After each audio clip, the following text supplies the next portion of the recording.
I'll give our secretary a chance to get organized.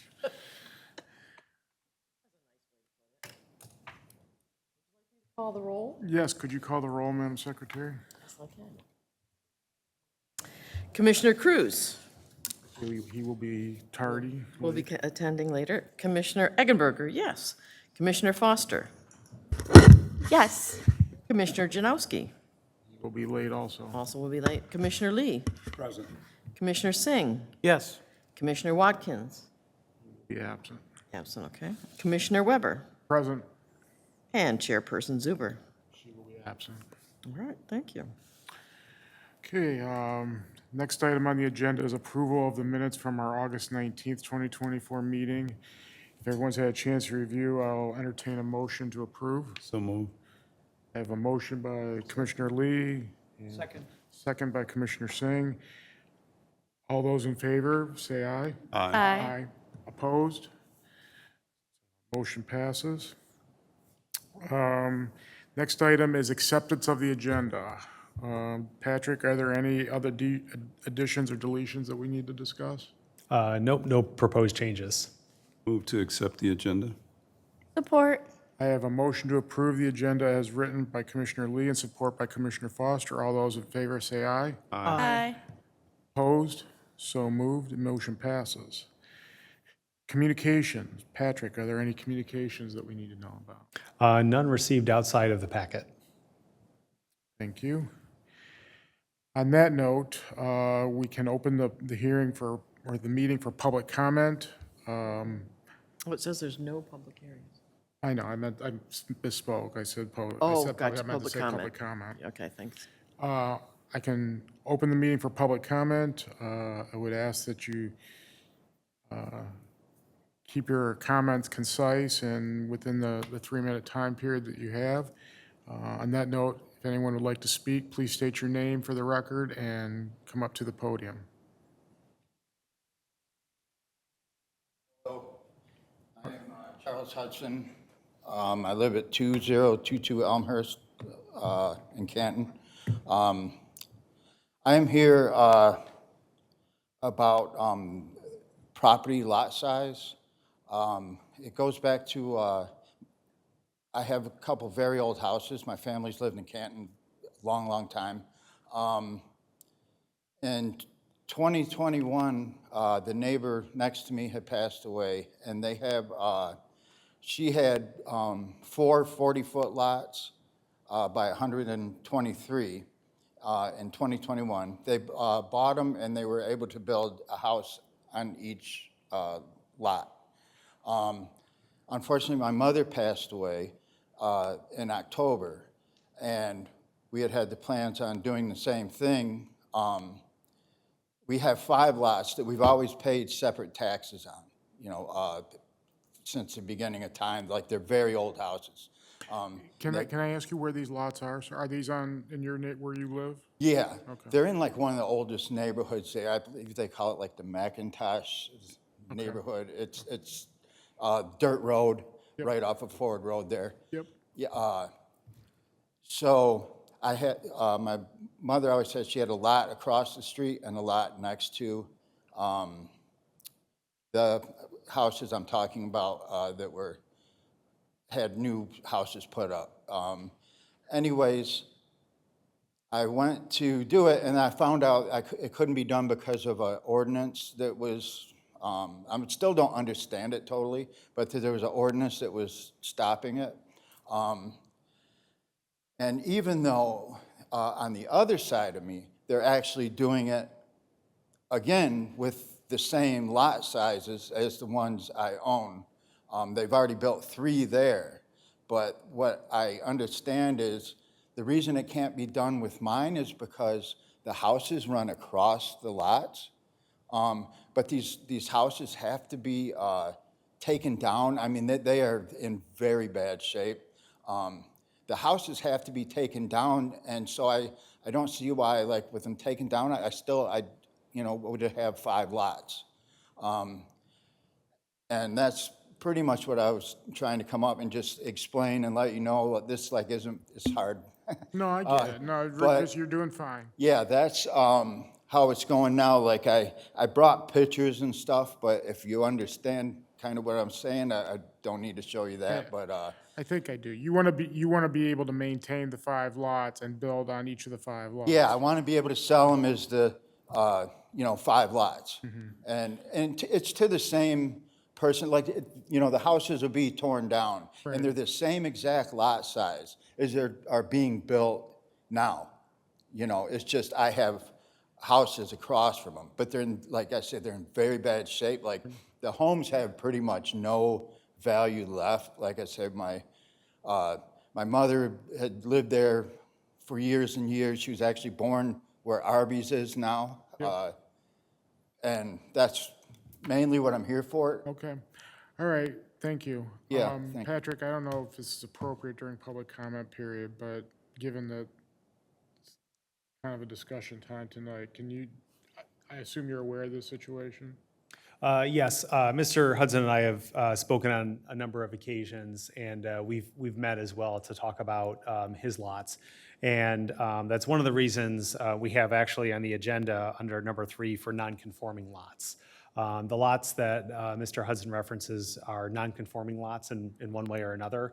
And we've looked at some of the amendments there with our legal counsel in terms of potential amendment that would allow Mr. Hudson to do not only what he's proposing, but in some other cases in the township, similar landowners to do the same.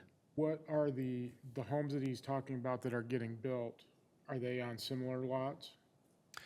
They are similar. The major difference, I think, is that some of the lots that are being built on, they didn't have one home that extended across 2 or more lots. It was either previously a vacant parcel or the house was on a vacant parcel, I think. So in those cases, when we had previously assigned the addresses out of the planning division, we had asked our previous legal counsel, and the opinion there was that if they were platted lots, then they're lots. And the standard of the ordinance that required 2 or more lots in single ownership that were less than the minimum lot size, being required to be one undivided lot, that requirement that we're going to talk about under number 3 did not apply to pre-existing platted lots. And our current legal counsel with Foster Swift, this came up with Mr. Hudson's lots, and in his case, a house spans across 2 or more lots. And we had asked our counsel in terms of help us apply how we reconcile the ordinance with what's already there.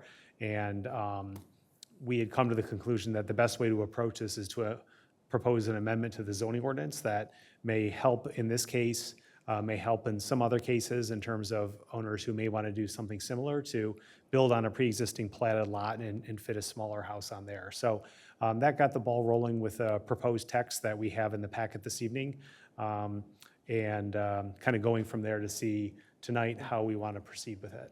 Okay, we can discuss more when we get to that item on the agenda, but I just wanted to make sure I understood what Mr. Hudson's was talking about. We'll talk more when we get to that item on the agenda, sir. Who else wants to speak tonight? Mr. McCausland. Yes, sir. Good evening. Hey, I see we're going to talk about the master plan. Oh, by the way, Dan McCausland, 2011 North Lots and 328 North Haggerty. We're talking about the master plan discussion and the trees and the lots, and I think those are very important topics. One thing I do see that we kind of have a little bit of a problem about, I attended every master plan meeting that was held. You couldn't speak at the time, and that was okay. It was kind of like a design that way, and Aaron's done a fine job of getting everybody's opinion in, so hats off to Aaron. But I did notice, like last week, not last week's meeting, because that was pretty busy, the week prior, Mr. Janowski here on the end, when we talked about the master plan, and you said, I wish that person was here that made that comment. Well, it was my comment. But I couldn't say it because I already used my time. There was a comment about the master plan. One of the questions was, what did you think the biggest deterrent of the community was? And you said, boy, I wish that guy was here because I'd like to get more answers about what he was leaning at. But I couldn't say anything because I already used my time. So what I'm saying is we have a discussion, but we don't have a discussion. We have a closed discussion. It's not a public hearing. So are we going to have input on the master plan tonight, or is it going to be closed? This is your opportunity to talk now, Mr. McCausland. Okay, well, it's kind of like a work in progress, and this is what Aaron did a really good job of bringing the people together, stakeholders, public people, and bringing those thoughts and processes together. But now that they're in front of you, I think you have to try to decipher what they mean, where they're coming from. Just like, that was a perfect example right here. And my answer to that was, you know what my answer was? The biggest deterrent of the community is the lack of support from Wayne County. Because as this community grows, we are growing to be a pretty affluent county, township, excuse me. People come in here, they spend $600,000-$700,000 on a house, and they pay, you know, today was tax day. I saw people paying, as myself included, thousands and tens of thousands of property taxes. They're going to expect service. They're not going to expect the old days, oh, well, you know, the other county is, oh, you know. They don't want to hear that anymore. They want accountability. They want to make sure their home's not going to flood. They want to make sure that they can live in peace. They want to make sure that the grass is cut. They want to make sure that the road is not a pothole that's going to absorb you. So to me, the biggest part of this master plan is how do we support it from the county? So, all right, thank you, Mr. McCausland. So, Thank you, sir. The way, what I'll say to that is, and I know you were here last week when we had a lot of people here. I think you heard a number of us express concern when we were discussing particularly the proposed project of the mosque. I think you heard us express concern about the lack of input or plan or whatever from Wayne County, and the state of Michigan too, for that matter, particularly as it pertains to Ford Road. And I think many of us tend to agree that and I'm putting air quotes around the word relationship with Wayne County is less than beneficial at times. But I think we all hear what you're saying. I think that is a concern as we go forward and try to master plan for the future. Where we are limited in what we can't force them to come to the table, but, you know, I know people in positions of more authority than we have here are constantly trying to foster better relationships with the county and the state for that matter. Perhaps Commissioner Foster can even comment on what those are. I know she's more involved, probably more in tune with that than I am, but I know that's an ongoing process, and I wish I had a better answer for you on that than what I do, but I don't disagree that that's a concern. So thank you for your comments.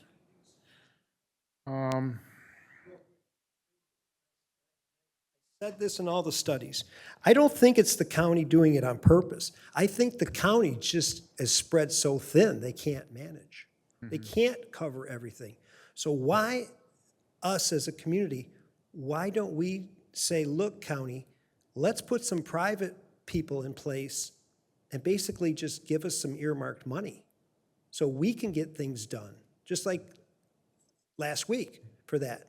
If you could go to an independent traffic study or whatever and take that burden off of the county, it's just like the roads and the drainage and there's a lot of things that are repetitive work that could be subbed out, just like DTE has done with the power. You see Asplin and Davie and Motor City. You see all these different trucks that are working on the power grid. It's not all DTE.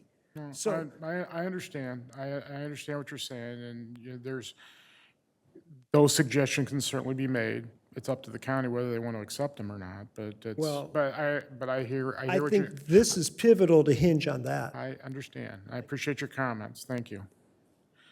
Anybody else? Okay, there are no public hearings tonight, so we will go to old business. First item on the agenda is the master plan discussion. Aaron, that's all about you. Hello, good evening, everyone. Aaron, I feel like you had mentioned there is a plan, once we kind of go over all this, that you're going to bring it to the community again? Am I remembering that correctly? Yeah, so the process for the master plan is, you know, we've had a lot of our stakeholder discussions and heard from the public. We, as staff and our consultants, McKenna, have analyzed and synthesized that data to show patterns, and then we look at national, regional trends and see where things kind of are trending and how the community wants to look. We are bringing draft text to the Planning Commission for you to look at and see if there's any recommendations, any edits, any things we need to delve into a little bit deeper. Once we get the sort of nod from you all, we then formulate the document to make it look real pretty, because right now all you're getting is mostly text, so we'll make it look really nice.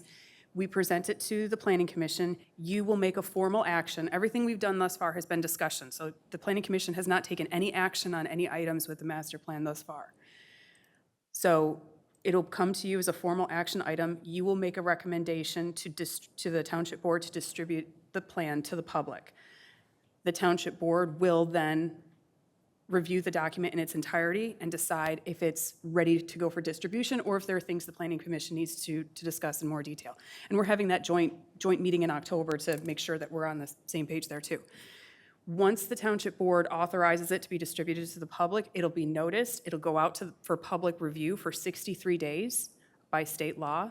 And so the public, adjacent communities, regional agencies like MDOT and SEMCOG, they will all get a copy of it, and everyone who wants to is able to read the document in its entirety and provide us comments within those 63-day period. Once that 63-day period has concluded, we will then look at all the comments we received, and hopefully all of them are positive, and it says we did a great job. So we will look at it and make sure, is there something that we need to address? Are we hitting the right targets? Did we hear everybody's concerns?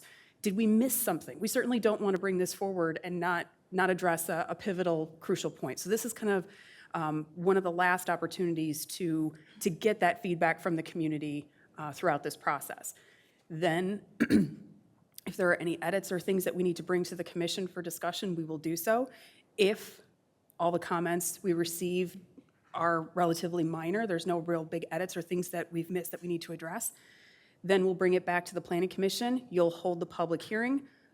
Again, the public will have another opportunity to give comments in a public forum. And then, based on your recommendation to the Township Board, then the Township Board will have a meeting and they will adopt it. So there are still opportunities for public feedback about the draft. We have not put any of the draft text out into the public realm yet. As you know, you've gotten it via email, because we wanted to make sure that these ideas and discussions we were having were here amongst ourselves. If anyone wanted to come to the meeting, they can get the summary by the presentation, but we wanted to make sure that certain ideas or concepts didn't get out into the public where we didn't have control over the draft component. Once it is more formalized and it does go out for the distribution, then anyone from the public has the opportunity to review it and to comment. Two comments before you go. First of all, I want to recognize that both Commissioner Janowski and Commissioner Cruz are in attendance now. Secondly, to address Mr. McCausland's comment about Wayne County, I think, and Commissioner Watkins brought this up to me last week after last week's meeting, and I think all of us were clearly frustrated that the one thing that we were all kind of struggling with was the impact on traffic. And unfortunately, under the zoning ordinance, and most zoning ordinances, one of the criteria that we have to use to evaluate a zoning change or even a special land use is the impact on infrastructure and that sort of thing. So having to use one of that as a criteria, it's really hard for us to evaluate something on that criteria when we really have no say in that item. I mean, we don't have the ability to know what the plan is for Ford Road or whatever road it may be in this. So to Mr. McCausland's point, it is, once we get through this master plan, or as we get through it, dialogue with the county or the state is going to be imperative if we are going to be charged with making decisions on things like that. I think it's unfair to expect the Planning Commission and the Township Board to make a decision on a project like that when we can't evaluate all the criteria effectively. So that's my feedback on it. Can I, address that? So as part of one of the draft chapters that you're looking at this evening is on transportation. And so I have had conversations with our engineering team to find out how they assess and how they discuss things with Wayne County. And granted, it's not a smooth path, right? So part of our master plan discussion is noting how frequently those meetings are held, why they're held. Many times it's on an as-needed basis, but trying to make sure that that relationship is cultivated, and so that way we have more a free-flow exchange of ideas, so we know what's going on. But all we can do is try to work and engage more with the county, but if they're not engaging back, we are somewhat limited on that. But one of the goals and objectives in the text is to have more of an engaging relationship with Wayne County for, especially related to traffic improvements and infrastructure projects. I have a question. I think it's a little bit more fundamental than that. What I'm saying is that the purpose of the master plan is an intent of where you're going in the future. That is something that needs to be shared with Wayne County to let them know this is where we're headed. We're going with bigger developments. They're going to be developing all these areas. That's our intent. And now it's a plan with Wayne County jointly to make sure we can handle the roads. The challenge we have is we've already developed things and we're causing problems already. But the intent of this is really an illustration of where we want to go. And that's something you got to share with Wayne County and actually coordinate with Wayne County so that you do have, as they had these helicopters over my head all week, laying those power lines and stuff, crazy. But I'm I'll just make sure to saying, write that's no the helicopters. intent of this, is to actually get to the point where you go to Wayne County, this is our master plan, we want to work with you together in implementing what we're doing in Canton. And these are the major developments, all the things they should know. And then when you talk to them, it's like, that's what you go back to every time you have a meeting. This is why we want to develop this. Because right now, depending on Wayne County to do this, they're not going to do it, because they don't know what we're going to do. They don't know all these developments are coming in, and we're not there sitting at the table with them, coordinating and saying, this is the infrastructure we need because we see this happening now. That's what I'm thinking. Am I off base? No, and part of this, the distribution for the 63-day comment period, adjacent communities and Wayne County. So Wayne County is going to get a draft copy of this. Per the State Enabling Act, we've also alerted all of the communities, the agencies, the county, that we are doing this master plan process. So they know ahead of time that we are looking at areas and we are looking at land use, development patterns, road infrastructure. They already know that we're doing this. So as part of the 63-day comment period, they will get a copy of the plan. They will be able to look at it, and we will be able to have some exchange of ideas. And they'll be able to see, same thing with adjacent communities, are we lining up in a cohesive manner where we can work together? And there's not any future implications. I'm sorry. One other thing. The way we handle wetlands in Canton, I think we need we're doing it with the master plan, but I'm saying, is it Eagle I'm thinking about? Who approves those? They approve things, we have no say. They need to know what's going on. Because if they're approving a lot of wetland development, maybe they need to know what the long-term impact is going to be once you develop all these areas and have a remediation plan in place to help us, or as a part of each development, have an improvement that helps us handle water remediation. Because we're going to have floods. We're going to get a 500-year rain, which we thought we weren't going to get for 500 years, but we're getting them every couple of years. So I'm just saying, those are things that they need to look at, along with what they're doing with the power source, sewers, all that stuff. So that's my comment. Thank you. Thank you, Commissioner Lee. Just to, from Commissioner Lee's comments, our master plan, do we have any kind of summarized pages which can be shared with Wayne County or with Eagle? Expectations from Wayne County rather than, I mean, it's a large document. I don't know if they're going to go over the whole master plan and go line by line where Wayne County is expected to do what. Can we summarize stuff for Wayne County or Eagle or any other department to whom we are sharing this with? Yeah, I mean, that's not typically the process. It's giving them the document in its entirety. It's something that we can look at. They are able to give us feedback on on the chapters and things that they will be seeing and how things impact them. It's not anything that I've done before, but it is something that we could do in case they are curious or concerned about something. Encourage them to be.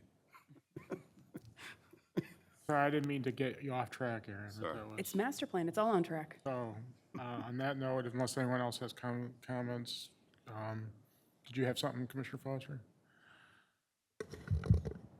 I was just going to mention that I do know that conversations are happening both with the county and MDOT, particularly when it comes to our roads infrastructure. A few years ago, the township developed a 5-year roads plan and did so in an effort to bring the county to the table and saying, this is what we're planning to do with the roads network over the next 5 years. What are your plans? How can we build this together to make sure that we are not inconveniencing our residents? I know that they're, at one time, and I believe they are still happening, quarterly meetings between township engineering staff, folks at Wayne County, and they don't have a roads commission, it's the Public Works or Public, whatever it's called, and the principal there. But I also know that the supervisor communicates quite frequently with County Executive Warren Evans and Deputy County Exec Turfy about different needs that we have in Wayne County. And I know there was concern when we passed the roads millage, the roads improvement plan in 2018, that Wayne County would stop their investment in Canton Township. And they have not. It has continued to grow. And I believe when we did the groundbreaking for the Cherry Hill Town Square, the county executive made a comment that this is the best relationship that they've had with Canton Township. I don't think a lot of people know this, but the county executive lives in Canton Township. Not anymore. And Not so- anymore, he doesn't. He still has his home there. He might have an address there, but he doesn't live here. Well, So, anyway, okay. But I think the relationship is better than it has been in years. And there are people working to continue to try to improve it. And I think Commissioner Weber, you are right, that the county has a lot of issues that they are contending with, but they have not forgotten or not ignoring Wayne County. And I also want to mention that our county commissioner, Melissa Dobb, is extremely accessible and helpful with getting us information and trying to get more improvements done in our community. Well, to that, I don't necessarily think it's about getting improvements done, at least not in this context. As I mentioned last week in our meeting, again, when we were talking specifically about the mosque project, it would be nice to know what the long-range plan is for Ford Road, for example. And I'm just using that as an example, because when we have to make a decision based on what the impact is on existing infrastructure, it would be nice to know if there is a plan to widen Ford Road, put traffic signalization in, all that sort of thing, so we can factor that into our decision of whether to approve or not approve a project. That's more of an MDOT conversation, right? Because Well, whoever's it is. I mean, but if it's MDOT, fine, but there's plenty of roads in the township that are under county jurisdiction where we have the same issue. So I'm just saying, there needs to be, and maybe the better way to phrase this is, it's not just a county issue, it's a state issue as well that we need to have. And to add on to what Commissioner Singh said, and I don't know what you talk about sharing the master plan with the county. Is there provision for sharing that with the appropriate parties of the state, whether that's Eagle or MDOT or They whatever? will all get a copy as well. So, Yep. so having that dialogue with all those entities, I think is important, because all three of those entities, Eagle, MDOT, the county, all have jurisdiction over things that we don't really have control over. But yet, we're still tasked with making decisions on projects where those items are impacted. It kind of makes me nuts sometimes, and this is my personal opinion, when we have to make a decision on a project and we say, subject to MDOT approval or Wayne County Road Commission approval or Eagle approval, it'd be nice to be able to know that they've blessed or not blessed a particular project before we even get to that point. So again, this is just, there's not an easy answer, I know, but those dialogues need to happen. And I do see your point, and to, just to step back for just a quick second, thank you for Commissioner Foster mentioning the cooperation between MDOT and the staff here. I did mention that in the text, so it is brought up and discussed a little bit more in the text on how there's quarterly and meetings and whatnot. So it's good that it's seen on both sides for it to be a positive relationship, and it's improving. In terms of what is happening on Ford Road or what's projected to happen to Ford Road, we, as part of the planning process, the master plan, any plans that Wayne County may have, and I don't know off the top of my head, but they're looking at generalities, right? So there's a difference between looking at what we can plan for, and that's what Wayne County does, versus looking at a development project. So just like they can't see into the future on what's going to happen development-wise. I mean, because that's what you're focusing on, is the development question about projects. I respectfully disagree with that, Aaron, because you can see what the development trends are going out Ford Road and coming this way towards Canton from Superior Township. So there is enough educated people and our experts in these fields, they can make projections of where they think development's gonna go. I mean, and again, this is not a project-specific subject that I'm talking about. I'm talking about in general. So I just, and maybe it doesn't get addressed specifically in the master plan, but it needs, whatever that conversation is, needs to happen. And maybe I'm not seeing it, but, I'll take everyone's word for it that the relationship between Canton Township and the county is getting better. I think us as residents don't see it, because there's plenty of frustrations with what our conditions are from a Wayne County perspective. I know there's developers who express extreme frustration with trying to do business in Canton Township, not because of the township, but because of the county. So, but again, I will take everyone's word for it that it's getting better. But I think it still needs to improve even more. And I don't think it's a lot to ask for people to take a hard look at what the trend is for development, which I think is what the master plan is intended to do.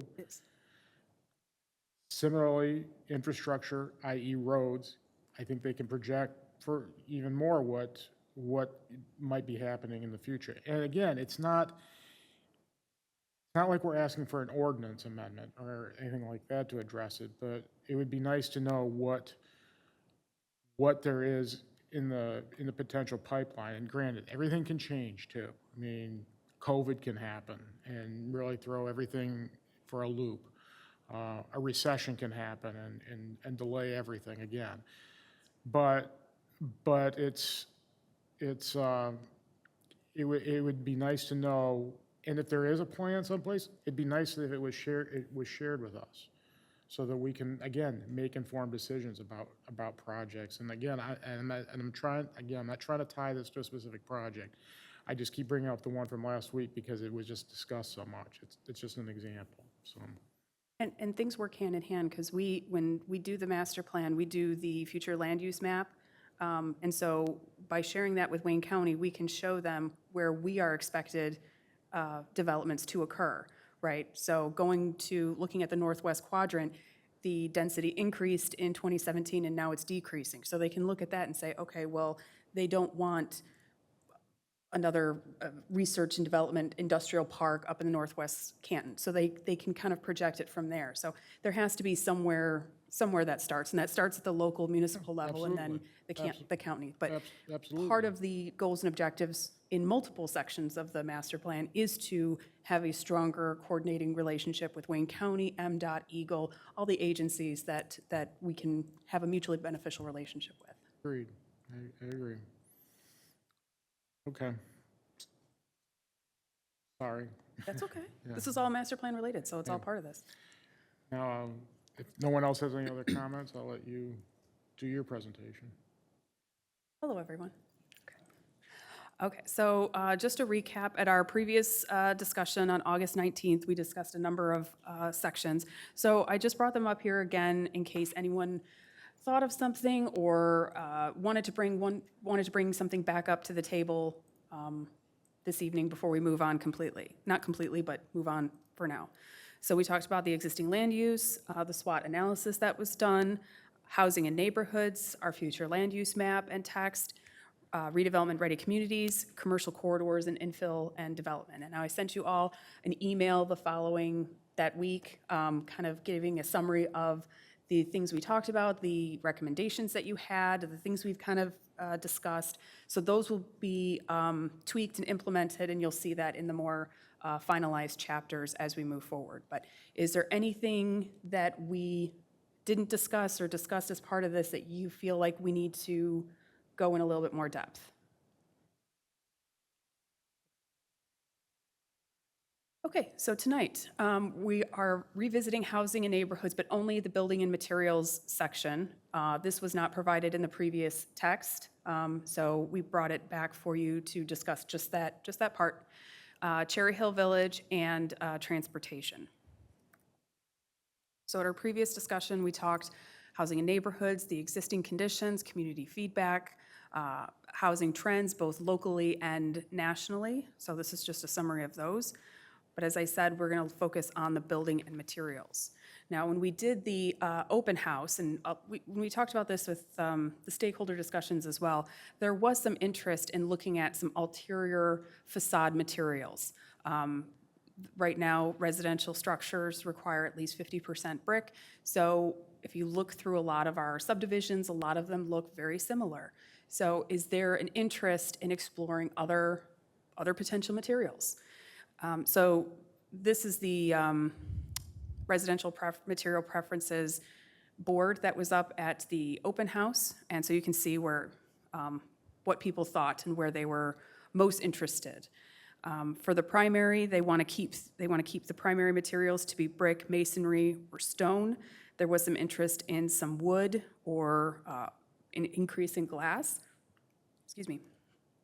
For the accent materials, they were willing to look at vinyl or wood, again, glass and shake siding. But then we also asked them, what do you not want to see? So fiber cement board, stone composite panels, metal panels, things like that. So you can see where people are leaning. Now, as we move forward with the master plan text, and this will, if this is something the community wants to see, it would be something that we would then take and make an ordinance amendment in the future to relax some of the regulations we have against the facade materials, if that's something that the community wants to see, the Planning Commission is interested, how you want to see that done in limited circumstances, across the board, how it wants to be done. So things that we want to consider is, do we want to expand the primary facade materials? A reduction of brick and stone for more accent materials? Do you want to encourage more windows, make there be a threshold of how high a percentage of a facade there should be of windows? These are just some brainstorming thought questions. So I wanted to get your feedback and see if there was anything that you wanted to either discuss, straight out prohibit, allow some language in there. It doesn't have to be very specific. We can leave it open to interpretation and then get into the more fine tune of what we want to see, the percentage that would come with a future ordinance amendment. We'll look at examples and other community that have worked in other communities as well. But this is an opportunity to say, yes, we would like to explore it. No, we do not. Commissioner Janowski, We'll just start there. can you speak into the microphone? Feedback in regards to fiber cement board. I'm not, do they understand what it is or anything? I personally myself love fiber cement board because it's so durable and lasts, and when you construct it well and the paint adheres. I have buildings from when I was young that still have fiber cement board on them. So I'm just wondering why it was unfavorable. And then just a comment with the glass, I like more glass, but that may be cost prohibitive for some people. So once you start regulating how much glass you have and stuff like that, you're actually, I don't know, I think we're going outside of our realm of what what we're accountable for. I mean, it's a nice thing, but can everybody afford a bunch of glass? I don't know.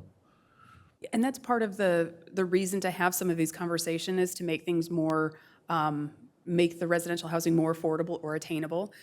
So that way, the costs of construction comes down a little bit. I can't speak to if everybody who put a dot on the board knew exactly what those materials were, because there were so many people, we weren't able to talk to every single one of them every single time. But if that's something that we're interested in exploring, there is opportunities to discuss them at public meetings, to provide some educational materials to residents and things, explaining what some of these alternative materials are that we are considering. And then they have the opportunity to come speak out on what we want to do. The language that would be included in the master plan would still be vague enough and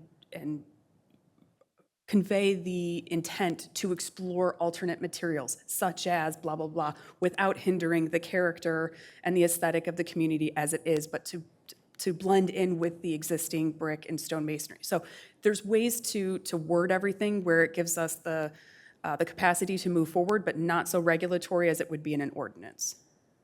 And I think looking at the fiber cement siding and the fiber cement board, the images there do a good job of looking up close at what the material actually is.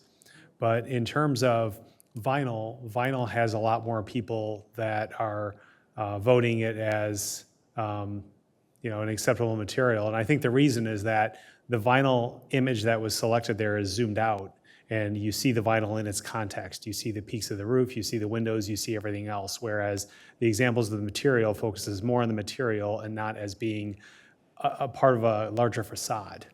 So in hindsight, looking at how those votes were, we look again at how it was displayed. I think that's something in communicating the master plan and the intent there, we could probably show it in its context.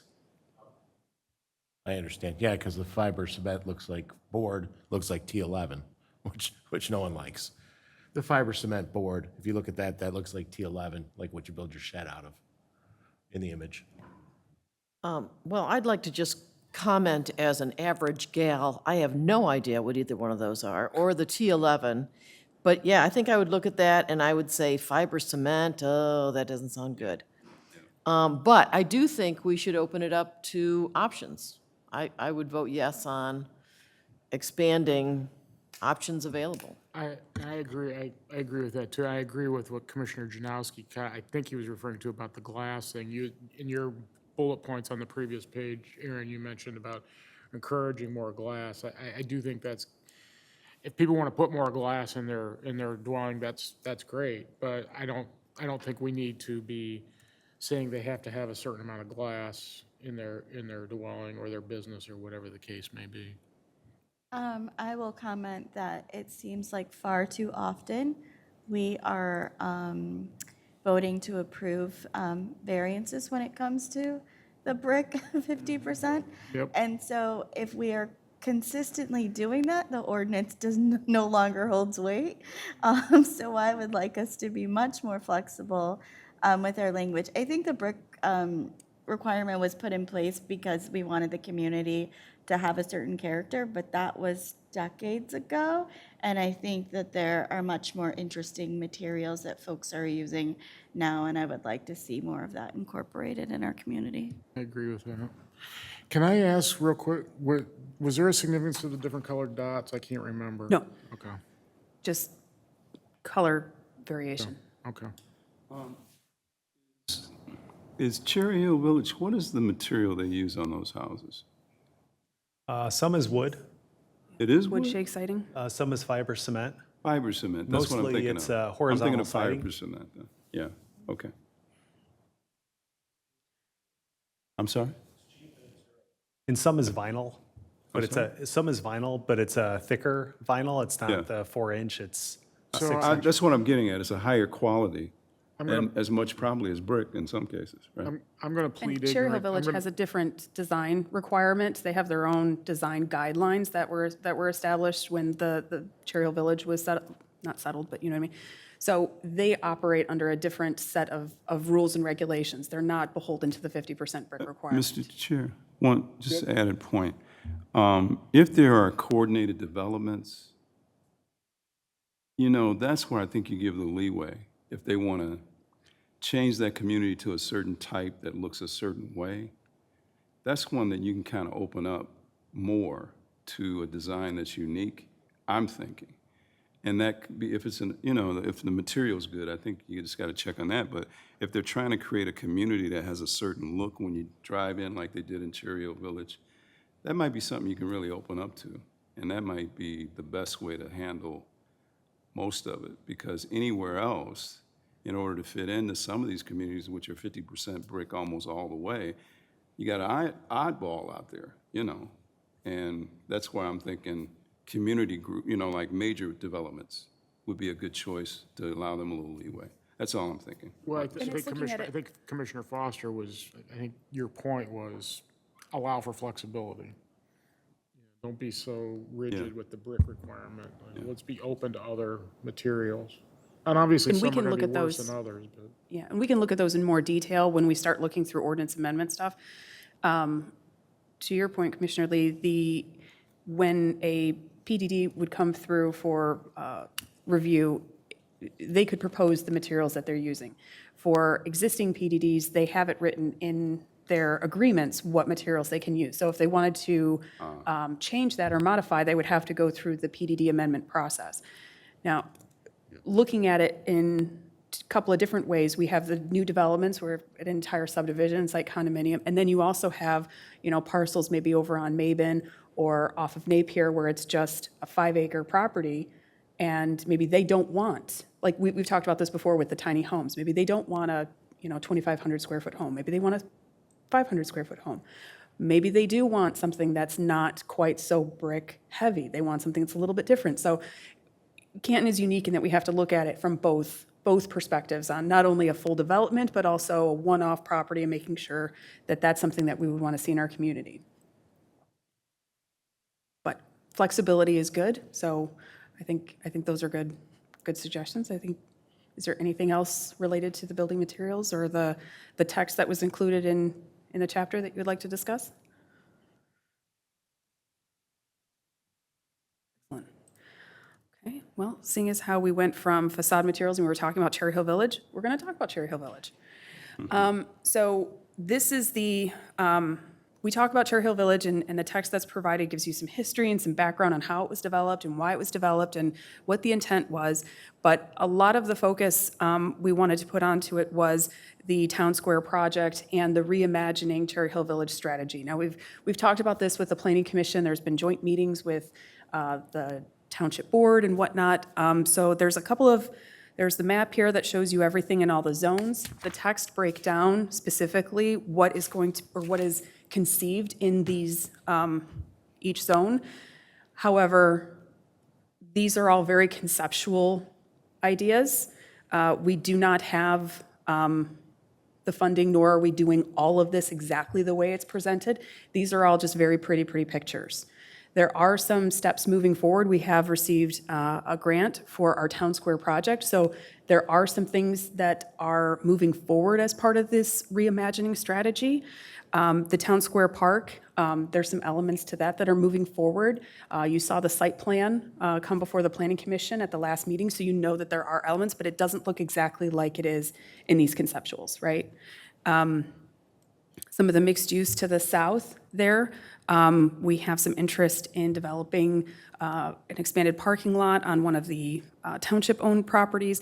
There is a parking structure that has been included as part of this overall reimagining strategy, but that is not set in stone. There was a lot of concern about that when we did the stakeholder discussions and the open house, is that some people in the Cherry Hill Village area, especially the ones who back up to that from their residential property, don't want to look at a 4-story parking garage.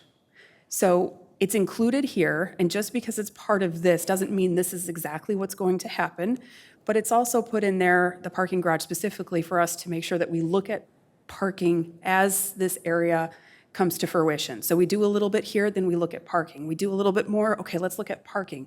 We need to make sure that they work in tandem and in a cohesive way, because if we build everything exactly the way it is and don't account for parking, it's going to overburden it. People, the residents aren't going to be happy. people coming to the area are going to be frustrated, and it's not going to be a sustainable project. However, if we build parking before we build anything else, then, what happens if X factor happens and things don't get built, and then you have this 4-story parking garage where nobody goes. So we have to do things in a very balanced, cohesive way. So these are this is the overall vision for it. And then we have some pretty pictures, not only the sculpture with the cherry, but we have the town square park, complete with food trucks and some walkable areas. And then we have, that's the same picture. Whoops, that wasn't supposed to be the same picture. I apologize. Two pretty pictures of the fountain and the retention ponds that are going to be located near Concord Park. All of those things are in some form already moving forward, but these are the vision and the ideas of how this area could be redeveloped as a gathering space, as a programmable space, allow for spur some economic development with some new restaurants and some new eateries, outdoor dining, social district, all of those wonderful things that make, downtown areas like Plymouth, Ann Arbor, Northville, that make people come into those areas. That's what we're trying to cultivate here. So the text was provided that gives you a long list of not only the history of the area, but why it hasn't matured or developed and come to fruition the way it was originally designed back in the 90s, how we have moved forward in trying to activate the space, and a summary of what could go into each of those zones that were on the previous map. I'm happy to discuss any questions. I know some of you haven't seen all of these images or weren't part of the discussion back in April of '23 when we had that, but I'm happy to discuss anything.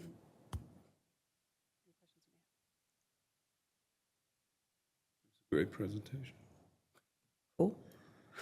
No, I meant the one they had. It was a great presentation. Just to clarify, I know you mentioned a parking structure. That's not etched in stone, right? Because I know when people hear parking structure in Cherry Hill Village, there's a lot of. No, it is not etched in stone at this time at all, no.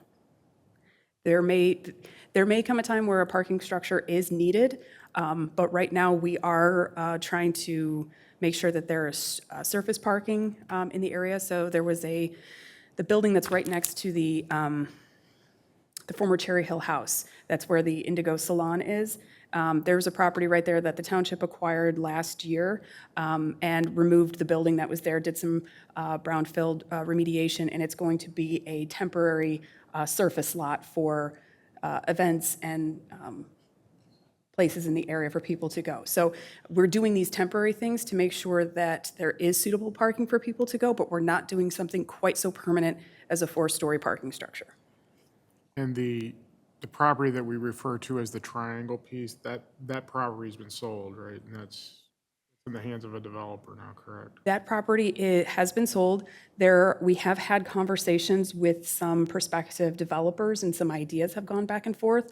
However, nothing formal has been submitted. It's just been some, we've shown these images and said, this is what we'd like. They thought, cool. So they're doing some due diligence, and they're looking at the environmental impacts and seeing what they can do. But we have had some conversations with them just to start the ball rolling and seeing what we wanted, what they're interested in doing, and seeing how those two things can work together. Then one last question I have. The zone 1 there, I know what that is right there, but park space, what is that labeling? That's the Town Square Park. So that's the area here where the schoolhouse is, where so you can see in the upper right-hand corner there, that's the Town Square Park area. Wait, So you have the schoolhouse. Go back to that map a minute then. Yeah. Isn't that Ridge Road there? That's Ridge Road that goes to the north, yep. So the park space is the circular area, the circle, and the curvilinear area to the So that south of the label- retention that- ponds. That label is supposed to be drawing attention to. To the area to the left. Okay. Yes. All right, gotcha. Yeah. That's why I was confused. Oops, oh, I have a question. I just had a question. Aaron, Maybe it's in there and I didn't see it, but when we talk about restaurants, do we have the ability to say we don't want any fast food restaurants or, chain restaurants, things like that? Do we have that in there? I don't know if I included that language specifically, but I did mention that we wanted like restaurants, breweries, things that would be attractive to people. But I can be more specific in that to prevent any kind of chain, because yeah, that's not the market that we're looking for. Right. And certainly these areas are relatively small. So the big box or the big chain restaurants aren't going to want to settle into Cherry Hill Village because that's not their demographic, or they're not going to get the vehicular travel that they would want, like on Ford Road or Michigan Avenue. So I think they would self-opt out, but I will make sure, and certainly there's no drive-throughs at all, but I will make sure to be more specific on that language, that we don't want chain, we do not want drive-throughs or anything like that. I'll be more specific on that, thank you. Okay, good, thanks. And as Aaron, just to expand on what Aaron had said about the traffic, a lot of the chains, they look at the traffic. So a lot of them look at Ford Road, Michigan Avenue, because they see the number of vehicles. Sometimes they call and ask about Warren and Canton Center, and sometimes those are just not in the right zone. So in some cases, Cherry Hill has an advantage where it's a little bit insulated from what will show up from chain restaurants. Chain in the sense where it's a national chain. In one example of the grocery store for Greenland and Saj that's coming along and looks great, they have branched out from the east side moving westward. So that's one where it's one of several, but primarily Southeast Michigan. It's not something like a big national chain like that. So in terms of grocery stores, like the mid-level grocery stores and the types of restaurants that may be either independent or branching out from other areas, I think we'll see a lot of that. The only thing I see missing in the Cherry Hill plan is a car wash, a mini storage, and a chicken restaurant. Done. Car. That's all we want, right? A chicken restaurant. What else? What's We'll do the chicken- Storage. We need storage. We'll do the chicken sculpture instead of the cherry, chicken sculpture for you. There you go. Yeah. I think we should actually put into the ordinance that we require the cherry on the Cherry Hill. Yeah. We have had, there's been a lot of interest in that sculpture, and so included in the text is that there's, the intent is to put some sort of artistic art piece, while the cherry is not the final sculpture, but the intent is to do something that's indicative not only to the area, but plays historic reverence to the area, to the people who live there, to Canton overall. Cherry Hill Village, what would you make other than a cherry? You're already there. I mean, there's also, depending on what Nancy, we want to you're do, there could opening be a up a can of rotation of worms. sculptures. Did not open my mouth during this discussion, I'm Yeah, sorry, I forgot. I think when you say artistic, I think you're potentially opening yourself to all kinds of interpretations of what a cherry potentially looks like. I'm not the one who's going to be in charge of picking those sculptures, so I I won't say anything else. anything else related to Cherry Hill Village, Yeah, you're the right, Town Square you're right. Park, these conceptual renderings? Okay, excellent. Now moving on to our last chapter for the evening, transportation. So I don't have a whole lot of, actually I don't have any, this is the only one I have here. There's a lot of text provided to you, so things that we want to consider is looking at cross connections requiring throughout Canton. Now, cross connections are things that we do require throughout the DDA on Ford Road, but they have proven to be such an asset to that area, especially keeping the traffic off of Ford Road and making those areas safe and, manageable, that we've looked at opportunities to put those in other areas throughout Canton that's outside the DDA. Right now, we can just encourage them. Anything that's on Michigan Avenue or North Canton Center or Warren, we strongly encourage developers or property owners to make those cross connections. But if they say no, thank you, we have no mechanism to require it. So we would like to make sure that that's something that's put forth throughout the community in general. Bullet point number 2, exploring options for mass transit. This is something that we want to encourage here in the Canton community. Now, Smart Bus has been opted out historically in Canton, but if that's something that the community wants to consider moving forward with, Certainly partnerships with SMART or other mass transit services could be beneficial in the future. Expanding infrastructure for autonomous vehicles. We already have a number of charging stations that are going up or installed at township facilities. We have an ordinance for capabilities in future development projects, but making sure that that's something that's more of a forefront consideration, especially along Ford Road, especially along Michigan Avenue in the large, big box type of parking areas. Expand the sidewalk network. We already have a very robust sidewalk gap program, but certainly highlighting the need to expand that and connection to trails. Making note that we want more investment in that, just so that when there's opportunities for grant funding or partnerships or trail connections or anything like that, we can say, in our master plan, we said we want more investment, blah, blah, blah. And so a lot of these bullet points and this language is used in order to facilitate future grant opportunities where they may present themselves.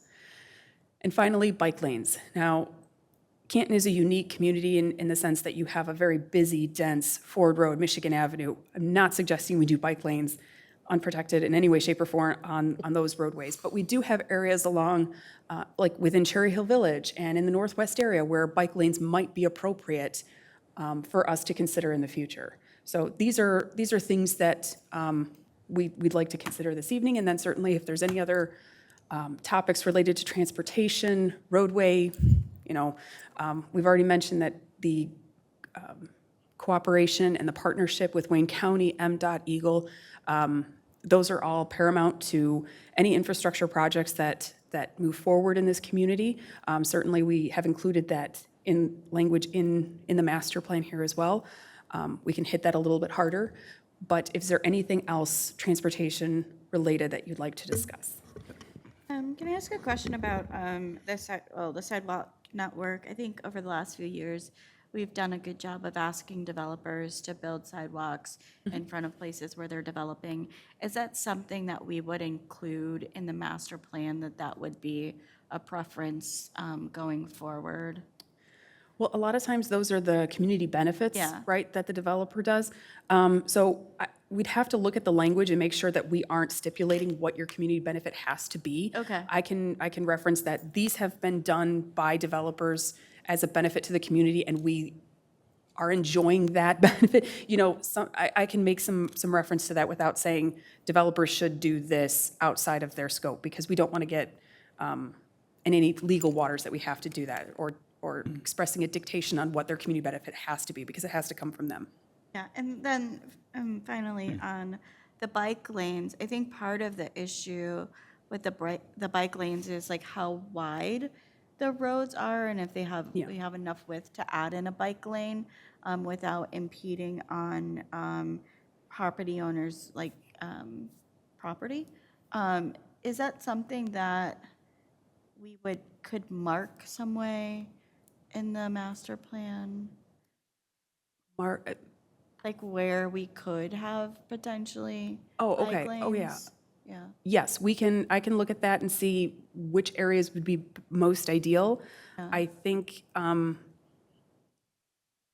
just thinking off the top of my head, the areas that would be the most beneficial would be areas next to established trailways within our community, so that way you can show, like, look, this is already here and we're connecting it to here. Yeah. But I'll look at that and see if I can bring that back at the next one. Okay, thank you. May I? You mentioned something about Smart Bus.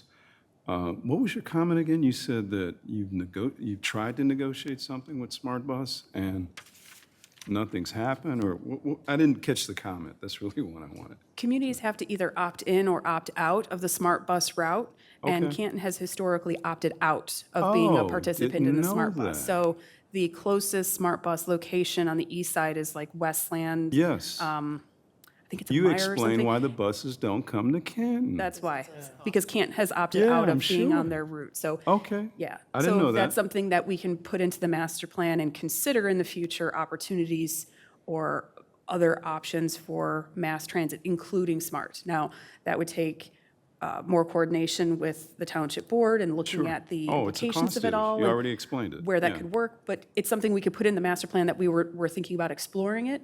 And then, that's one of the goals, objectives, tasks that we look at after the master plan is adopted. I And either say move it is forward or we important. don't for whatever reason. And there is a cost, but I think is important to connect transit to Canton, or you're going to be an island. And we are, you just drive, that's all. You just get in a car. Everybody has to have a car.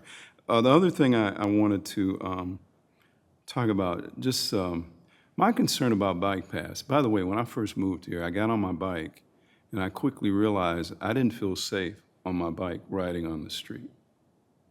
So I've noticed that many bikers who try to ride on the street, they try to get local ones. But my concern is safety. And in some communities, I've seen them do a very good job, even Detroit, by the way. They actually separate the bike from the whole area, and they actually put parking on that side, and you drive on the other side of the parking. So you gotta go through a car to get to them. Brilliant.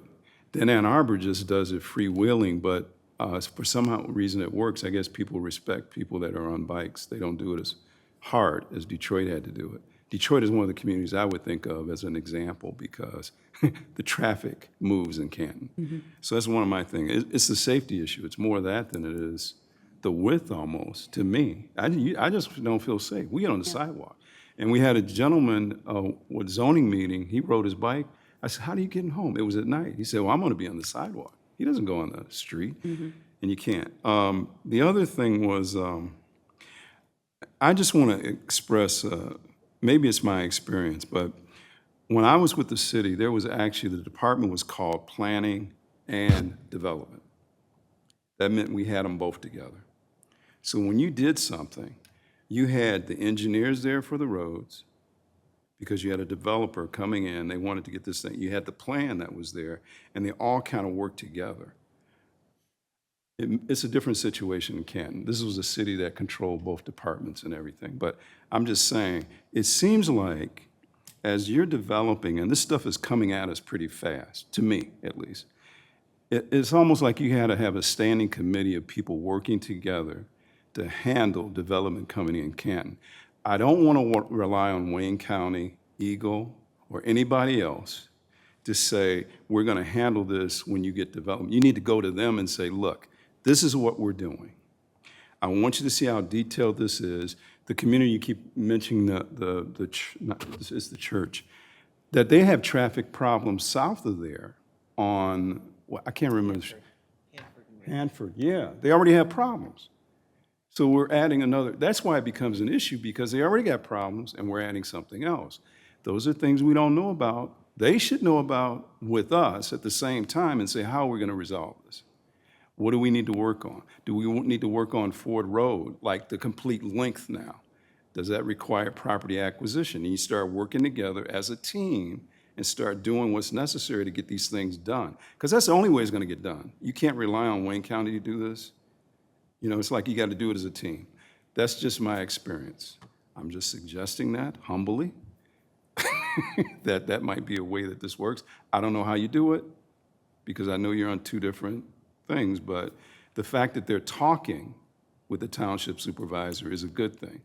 That's where it can start and say, look, let's filter this down to the people that actually work on it. You get it? Because those are the ones that are going to make the thing work. That's all. And taking a step back on developments, before developments get to the Planning Commission for action items, we have what's called the Development Review Committee. And within the Development Review Committee, it's a team of 4 divisions, planning, engineering, building and inspection, and fire department. And for example, when engineering looks at the Development Review Committee plans, it's not a detailed engineering review, but it's kind of a high-level review of what they're going to look for in both their detailed engineering review, which comes after site plan review with the Planning Commission, and also our engineering division, knowing what they know of the county standards, can advise the applicant in terms of what they think those standards may be. And they can also advise the applicant to either go to Wayne County before coming back for feasibility, or if the project can proceed through planning and then go to county based on the factors and the layout that would be proposed to the planning commission. So that's our committee. Within the planning division, we're one of 5 divisions in our municipal services department. So planning is one division within that entire department. And in that department, we've got planning, engineering, building and inspection services. We also have public works and we have facilities. So we're a pretty large department. Right. And like public works, they don't necessarily they aren't necessarily on the development review committee, but in cases where there's water, sewer, existing system questions will involve public works. Thank you, Patrick. And to address a couple of other things, I just want to go back. For the smart bus, where does the rest of the commission stand on exploring opportunities to opt into SMART? Is that something that everyone's interested in, potentially? Yeah, we could just do a show of hands or nods. Oh, yeah, I'm on. Well, I Yes, mean, majority of people? It's a broad question, right? It's just a matter of like, is that something that you're interested in exploring potential and looking into in the future? Not saying we're going to, but exploring opportunities if I think we need to look at it in terms of, in the bigger picture of mass transit. I mean, yeah, well, it needs to be considered, but I think mass transit in general needs to be considered. Because I don't, is the bus, and I forget what it was called, the one, no, Canton? the one, the one between Ann Arbor and Canton. The The- Canton bus? Yeah. Yeah, is that still going on or no? No. But we talk about SMART, we probably need mass transit between Canton and Ann Arbor too, because a lot of our residents are going to be working in Ann Arbor as well. So I think it needs to be, we say SMART and that's fine, but I think it needs to be a a more regional holistic, transit, yeah. And including these types of things in here allows us to then do more in-depth studies. So we talk about bike lanes, and we talk about scooters, or we talk about other things. So then we can look at a non-motorized transportation network, okay? So we build that plan. We talk about opting into a mass transit. We can look at a multimodal plan. So, giving ourselves the foundation to then explore those opportunities is what comes next, right? So if I just wanted to get an idea as to the majority of people. I personally, I think SMART, opting into mass transit is a good thing. So if that's where everyone is going, then we can move forward with that draft text. I have a question. You said that Canton opted out previously. So what were the reasons why? I don't have the reasons. I know it's just been a historical thing. Summer, Yeah. yeah, that's right. Summer.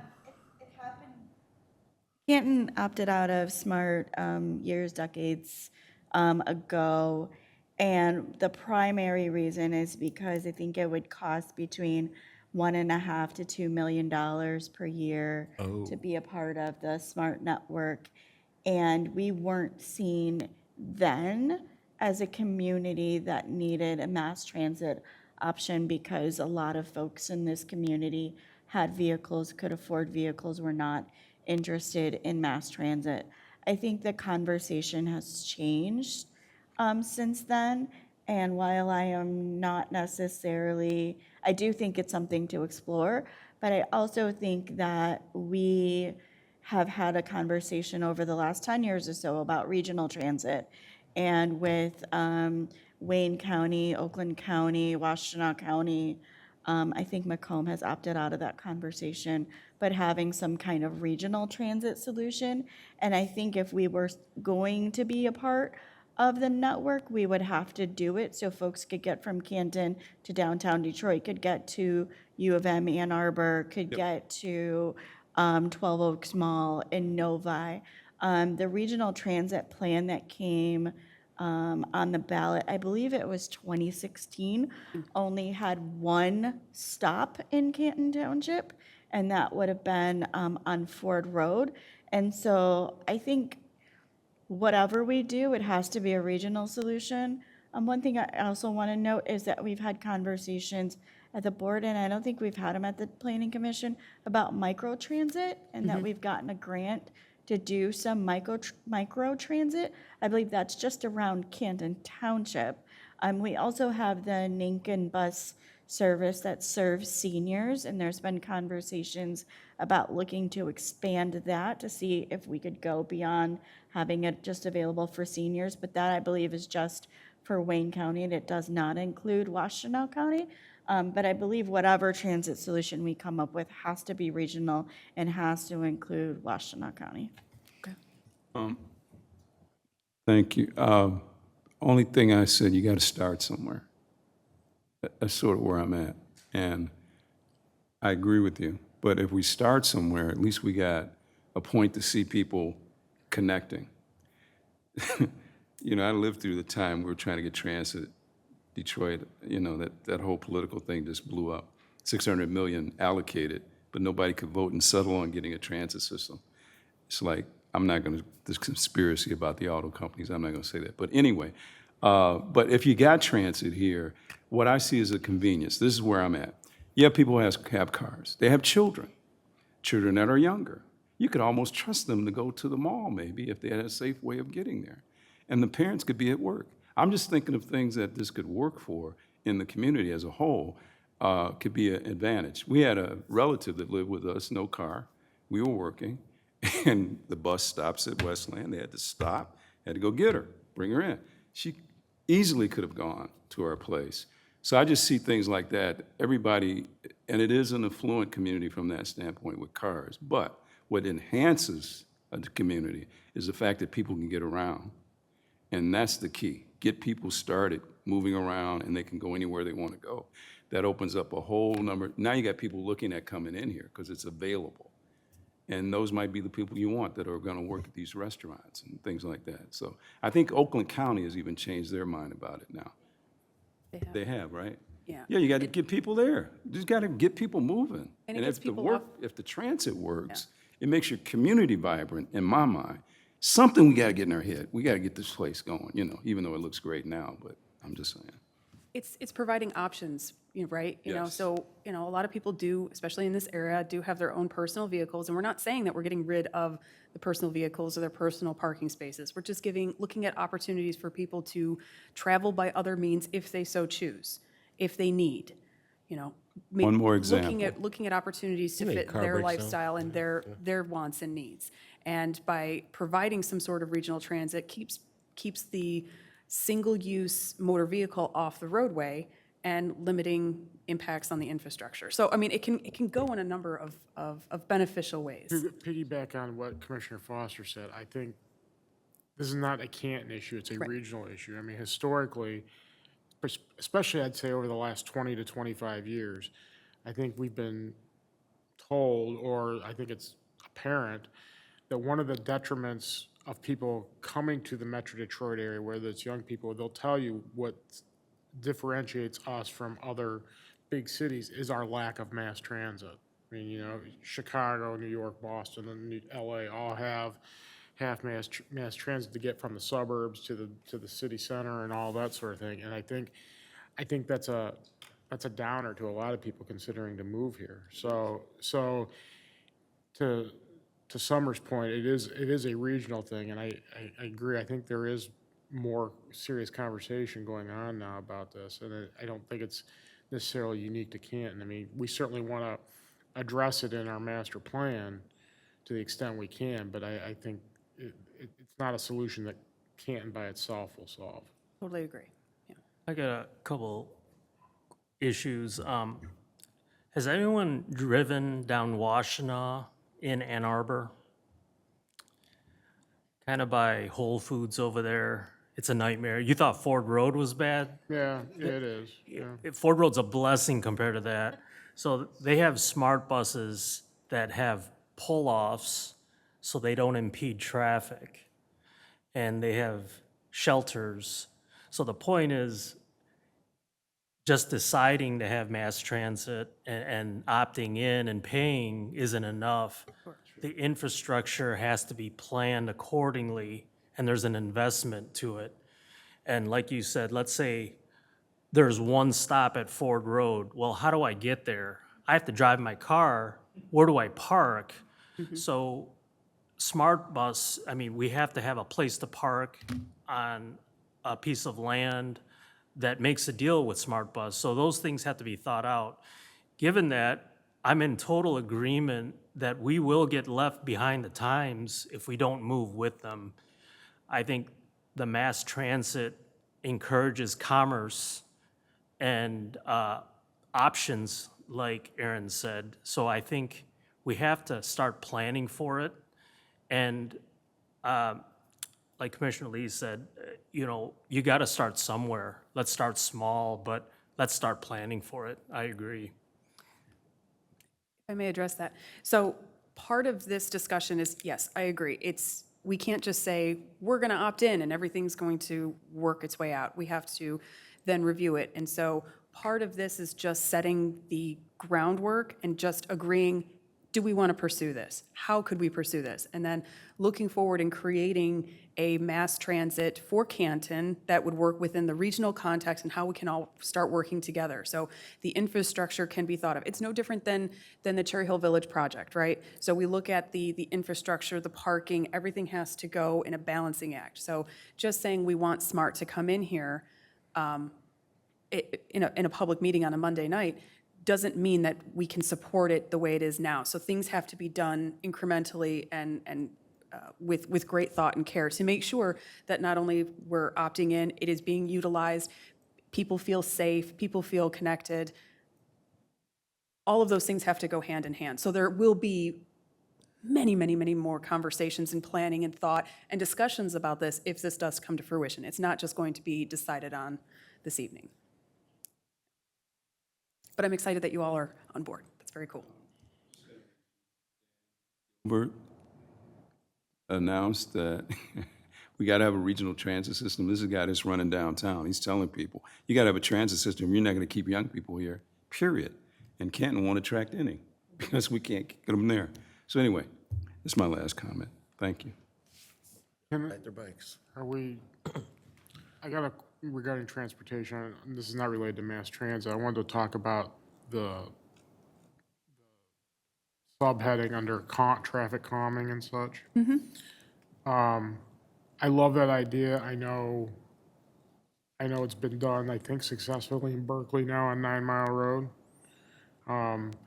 I question, though, where realistically we could do it here. I mean, given that our two biggest thoroughfares, our busiest are Ford Road and Michigan Avenue. I mean, the only thing I can think of that you could do as far as a traffic calming thing on Ford Road is lowering the speed limit. But I don't want to take the idea off the table. I'm all for it, but I just wonder what the thought is, where you could utilize that tool. It was when I lived in Dearborn, it was an ongoing discussion about Michigan Avenue through West Dearborn because it was always thought that Michigan Avenue was sort of a deterrent to pedestrian-friendly businesses and that sort of thing. And they tried numerous different things to calm traffic. Ultimately, I think what's happened is new development happened there that got further back off the road and made things a little more friendly for pedestrians and such. But that's something easy to talk about and hard to implement, and particularly in a community like Canton. But just making that point, I like the tool. I just question where we can utilize it that would be helpful here. Yeah, when I've got a number of edits and things here already going. So when we bring this back, I can show some examples on where those things might be beneficial, and we can go from there. And certainly everything would be in a conceptual frame, so it doesn't mean that they're limited or those are the only locations, and we'll make that clear in the text as well. Yeah, I mean, I know you have roundabouts listed here and all that sort of thing, but I know there's things about narrowing streets and all that sort of thing, the various things you can try, but I'd be happy to see examples of where you think that would work in this Okay. community. Regarding the non-motorized transportation plan, and I know what I'm thinking is kind of addressed in the recreational part of the master plan, getting back to the trail system. As Commissioner Lee pointed out, riding your bike around here in some places is taking your life into your own hands, and but yet I know there are a number of people that would like to be able to ride their bike to get from here to there. And again, I hate to keep harping on Ford Road and Michigan Avenue. If there's ways to connect the trail system beyond using neighborhood sidewalks and all that, to do that, I think that's something that needs to be seriously considered throughout. And I think it is, but I think more emphasis needs to be put on it as well.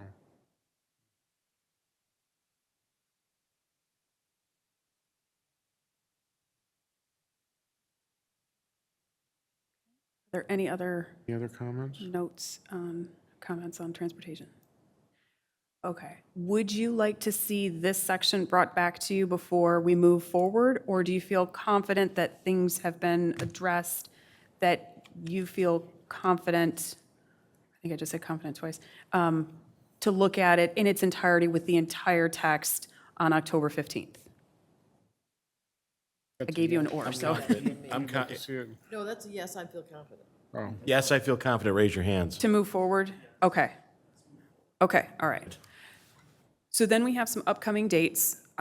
So the next Planning Commission meeting, it's not October 1st, it's October 7th, I apologize. We'll be looking at the final two chapters, sustainability and the implementation plan. October 15th is your joint meeting with Planning Commission and Township Board, and that's where you'll see the document in its draft form. It will be as complete as can possibly be with my capabilities in terms of making sure that there's some graphics, some maps, reference materials, things like that. Everything that we talked about tonight will be included in there as well. It will not be its final formatted, pretty picture. We are saving that final formatting for November. McKenna will be finalizing that, and that way we only have to have them come and do that portion of it once, so that they don't have to go back and reformat and re-edit it with anything that comes back after October 15th. So the final formatting, December 2nd, Planning Commission meeting. We will have the actual formal draft document, master plan review, recommendation to the Township Board to distribute to the public. December 10th, the Township Board will distribute to the public, will approve the plan to be distributed to the public for 63 days. Then we get into 2025. I don't have those dates finalized yet, so that's why they're in italicized. We'll provide all of the comments to the Planning Commission. Now, this is where things are a little in flux, because if there's things we need to go back and address, then, you know, the March, April adoption will get pushed back a little bit. But otherwise, if it's good to go, in March, we'll have the public hearing by the Planning Commission, recommend for adoption, and in March or April, the Township Board will adopt the master plan. That's kind of where we're scoping out for the next few months. Erin, Yeah. just a question on, for the October 15th meeting.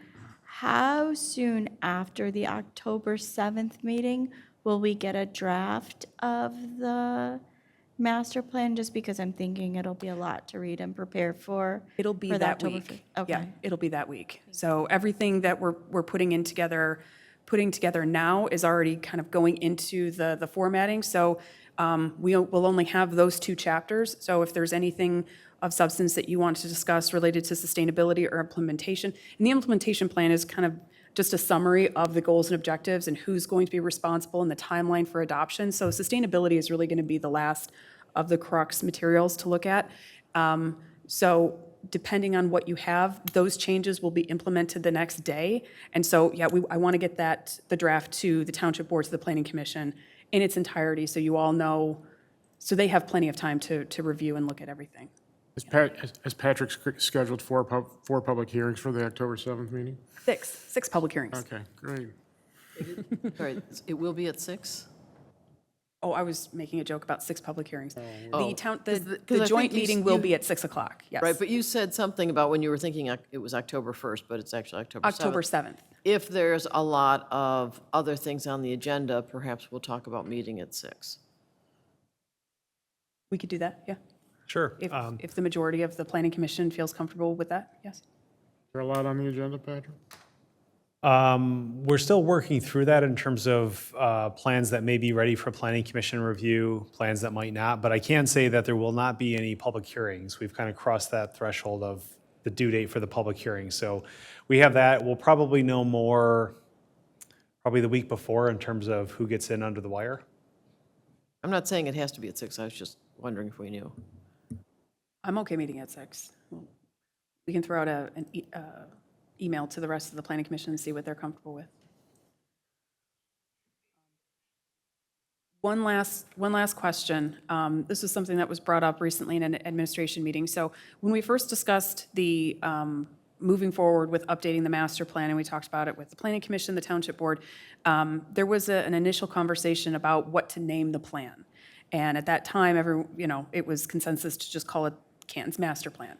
But some communities like to kind of brand their master plan, Envision 2025, or, something like that. So if that's something that you are interested in calling the master plan something other than the master plan, let me know, and I can bring some suggestions back when we meet the next meeting. Do you have any? I just Envision Envision Okay, Canton that was 2025. fine. Okay. So, I mean, we can come up with some extra ones, some other ones for you to look at, but if your initial reaction is, no, we don't need to do that, we can call it Canton Master Plan, that's fine. I love your What are your- spirit. Just do it. I love her spirit. Hey, make it. Oh, it just feels like a whole nother half an hour discussion. Exactly. That's the Where, problem, right? it's just the Canton Master Plan 2025, for God's sakes. Whatever we call it, that's what it is. Okay, Canton Master Plan it is. Sorry to dampen your I know. spirit. I want to see what she came up with. That would be great. Summer, you were going to say something. What I was gonna say isn't legal. I was gonna say, could you email it? And have I a can vote. put it There you in. go. I can put it in the materials for discussion on October 7th, Can and, I be the grammar police for 1 second? sure. On the very first page under housing and neighborhoods, and this has been bugging me all day today. Very first paragraph, where it says residential neighborhood, second sentence, residential neighborhoods have been designed with community amenities that encourages a tight-knit community. I think it should say that encourage a tight-knit community. Sorry. That's okay. That's just been bugging me, sticking out like a sore thumb. to That's me, all right. so. And if you guys see those things, let me know, send me an email. I know I look at these things, Patrick looks at them, but sometimes we look at it so many times we miss it. So as many eyes can provide context on that, please do so. We do not want to send anything Thank you. that's misspelled or incorrect. Okay, are there any other questions related to the topics at hand, things we've already previously discussed, the timeline for adoption, anything else, any other questions you'd like to discuss this evening? And again, if something comes up and you think about something later on, or you review something else, or you hear about another community who's doing something really cool, by all means, send me an email, give me a call, and we can discuss. Okay, thank you all. Thank you, Aaron. I think encourages is.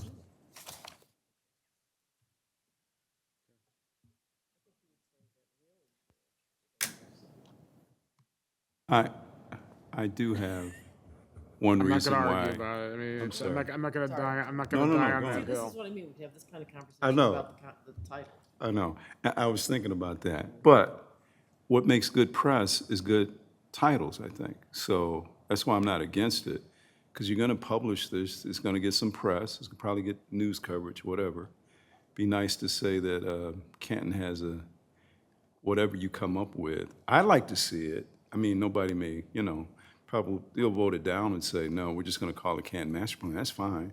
But it'd be good to hear your exercise, for me at least. All right. I like I will hearing come up, stuff. I will come up with some ideas and throw it out to you in the It's next, not- for discussion at the next It's not one. something that's at the top of my mind. Right, I know. So- I know. Just saying. I don't want to encourage your enthusiasm at all. Yeah, let's go. Go forward, that's the title. All right, are we done with that? All right.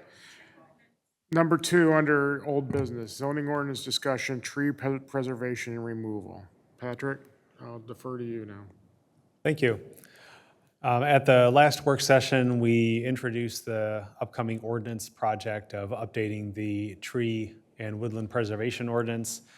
And We included a series of documents. We didn't repeat including those. We just put a hyperlink to the August 19th Planning Commission meeting packet. So all of those documents that are noted on the first page of our memo, they can be accessed in that packet.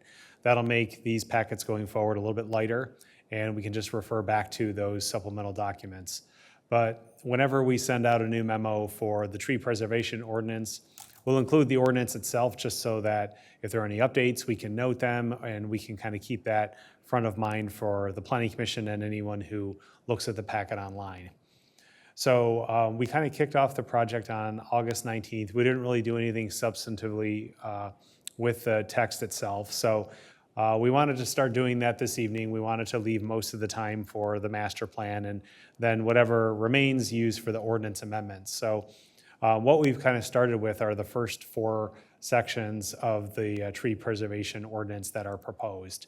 And just kind of going through those first 4. The first section is the findings. These are just the general findings. They are noted in many similar tree preservation ordinances in terms of why trees are good, why trees and woodlands are important, the benefits they have on the environment, public health, values of properties, flood, stormwater absorption, water quality. There's a number of different things that we have in here listed. We compiled from a lot of different sources that are out there in terms of why trees are good. We inherently know a lot of these, but some of them we just want to bring up as a way of setting the stage for the ordinance itself. So I think we have maybe close to 20, 21, 22 findings of why trees are good.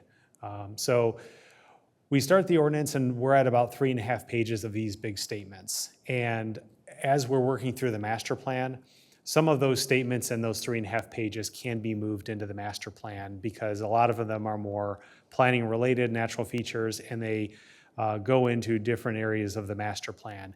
So this is a list that can be shortened and can be referred to the master plan. In fact, it'd be good if our zoning ordinance can refer to a master plan that does support trees. It's going to help the legal defensibility of it and create more ties between the master plan and the zoning ordinance as we get into the master plan and implementing the master plan. So if the master plan includes language like this, it can shorten the ordinance. And when the ordinance is adopted, we can start to create ties between the master plan and the implementation through the zoning ordinance. The second section is just the intent and purpose. Many of these statements will remain in the master plan. They're in the ordinance itself. They're much shorter, but they're roughly 2 pages or a little bit longer of just the statements in terms of the intent and purpose. We started out with these sections being as long as they are, and right now they're up to almost 6 pages because when we were in litigation over our tree ordinance, there weren't a lot of strong statements in our zoning ordinance and our master plan in terms of why we're protecting trees. So we wanted to have a robust start here with our ordinance. It's easier to take things out. It's easier to shorten things. It's easier to put things into the master plan, but it's harder to add new things to a zoning ordinance once we've already gotten started with the amendment process. So there's almost 6 pages of statements there. We're starting and we're going to start to merge some of those into the master plan as we go along. So we can expect these pages to get shorter in that first 5.5. At this point, are there any questions, comments, concerns with some of those first few pages? Okay. Well, as we work on this in the coming months, we'll note where we change things, where we put things, and hopefully get a shorter ordinance. The third section that I want to go through, it's fairly short, but it has legal meaning, and that is a statement that there's nothing in the article on tree preservation and woodland preservation that's intended, interpreted, administered, or enforced in any manner in which an easement or other title interest in property is necessary in exchange for a permit. Here, we just want to be clear that we're talking about a land use regulation regarding trees, mitigation, and that we're not asking for easements, we're not asking for any title interest, and it gets into a potential allegation of the ordinance being a taking. Here, we just want to be clear that we're not asking for any easements or title interest in property. This is just a land use regulation in terms of the natural features. And finally, the fourth section is, gets into the scope of the application. This is the bottom of page 6. So these 4 sections that we noted in our memo to talk about, basically the first 6 pages of the ordinance. And the scope basically is short. The first provision is that removal and clearing of trees within woodlands are only done in accordance with this article. So it sets the stage for that this article is regulating tree clearing and grubbing. And the second, probably just as important, is that for approved site plans, if there is an approved site plan, suppose something was approved 5, 10, 20 years ago, if they want to cut down trees on their property and there are trees shown on the site plan, that site plan is still in effect. So the tree ordinance does apply to some degree, but if they have a front yard tree that was on the site plan and they want to cut the tree and plant another tree, that site plan is still in effect. So we would not be looking at mitigation in terms of the tree ordinance. We would be looking at a one-to-one replacement based on their landscape plan. So it puts the approved site plans in a different category. Anyone who wants to amend their landscape plan, they can choose to do so, but it just makes clear that just because they have trees on the property, if they were approved as part of a site plan, those trees still have to be there. So I'll stop there, see if there's any questions, concerns, comments. Can I ask a question about, it's kind of related to the section 5A.03, the no township demand for easements or other title interests. I understand we're not asking for an easement or a title interest in property in exchange for a permit, but could trees still be considered, say, in a PDD as part of a ask for a public benefit type thing? It could be Just like we both. would a sidewalk, for example. Yeah, it could be both on the site and off the site. In many cases, a PDD will offer a public benefit of saying, we're going to plant more trees than the ordinance requires. And that would be a tree that's on their property that they're responsible for, that they would maintain. And we would also, from there, refer to that being on an approved site plan. So if years later, if that tree dies, they have to replace it, not because of this tree ordinance in 5A, but because the landscape standards and their approved landscape plan. Thank you.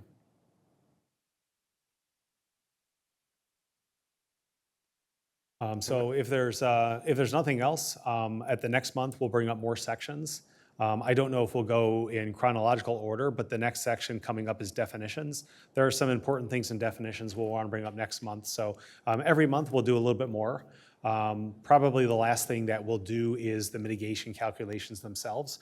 Once we kind of arrive at a point where the rest of the ordinance is done, we've gotten some of the things that are either easier or less time intensive, then by the time we get to the mitigation and a lot of the other things are settled, we're going to be able to work with a little bit more once we have a framework that we're all in agreement with.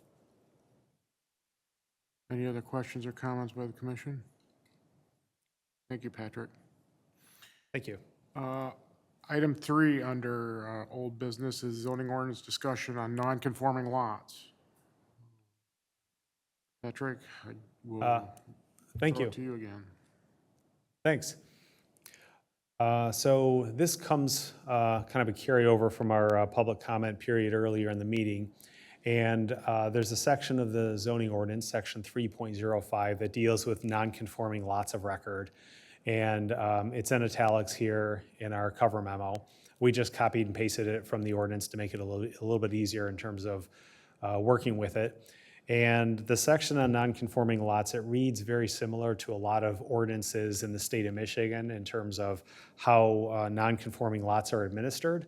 And one of the major reasons that ordinances have the provisions for non-conforming lots are that in many communities, there are a lot of pre-existing lots that were approved before many communities even had zoning. And these lots were approved as plats, and including communities like Canton, we have a lot of plats that existed before the zoning ordinance. And so the non-conforming lots was a way of acknowledging existing lots and also implementing the zoning ordinance that comes into effect. So for example, if a lot of plats are made, and the non-conforming, or the lot sizes are 5,000 square feet.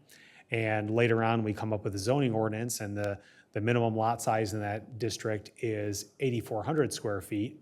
All of a sudden, all the lots in that plat become non-conforming. And some of them are legal non-conforming that can continue to be used. If there's a single lot and there's a house built on that lot can continue to be used as long as it meets the setbacks. If there's any reconstruction, any expansions, that can happen as long as it's all outside of the required setback areas. Another area where this provision impacts plats and as well as other ordinances and plats throughout the state is that it has a provision where if there are two or more contiguous non-conforming lots and they're in single ownership, the ordinance treats those lots as one undivided parcel. And that becomes a little more difficult as there could be two parcels. They could be owned by a husband and a wife. They could be owned by two different LLCs. They could be in single ownership, but if one is sold or transferred separately, that's a private transaction that takes place that the zoning ordinance doesn't really regulate. If someone sells a piece of property to someone else, they want to get a building permit, we don't monitor the sale and transfer of non-conforming lots. So it's difficult to enforce when there's two or more contiguous lots and someone wants to sell one. The two or more contiguous lots, it doesn't apply to all lots. It just applies to those lots that don't meet the minimum lot area and don't meet the minimum lot width. So I'll jump back to that part in a minute. In looking at the non-conforming lot section of 3.05, when we looked at when we first started discussing this with the resident on Elmhurst as well as other residents and builders, we looked at that provision of the two or more contiguous lots, but we wanted to address non-conforming lots as a whole in the zoning ordinance. And regardless of non-conforming lots and plats, there are a lot of elements in our ordinance that need to be fixed. For example, the way our text is written now, the non-conforming lots provisions, it states that if you have a non-conforming lot, you can still build a house on the lot as long as it meets all the setbacks. But the text now states that it's only for single-family residential lots. It's not for any other lots. So if it's a non-conforming commercial, industrial, institutional use, multifamily use, the current ordinance enforces a minimum lot size, and a non-conforming lot area couldn't be used. So somebody would have to go to the Zoning Board of Appeals to get a variance. It only allows for single-family residences to be built.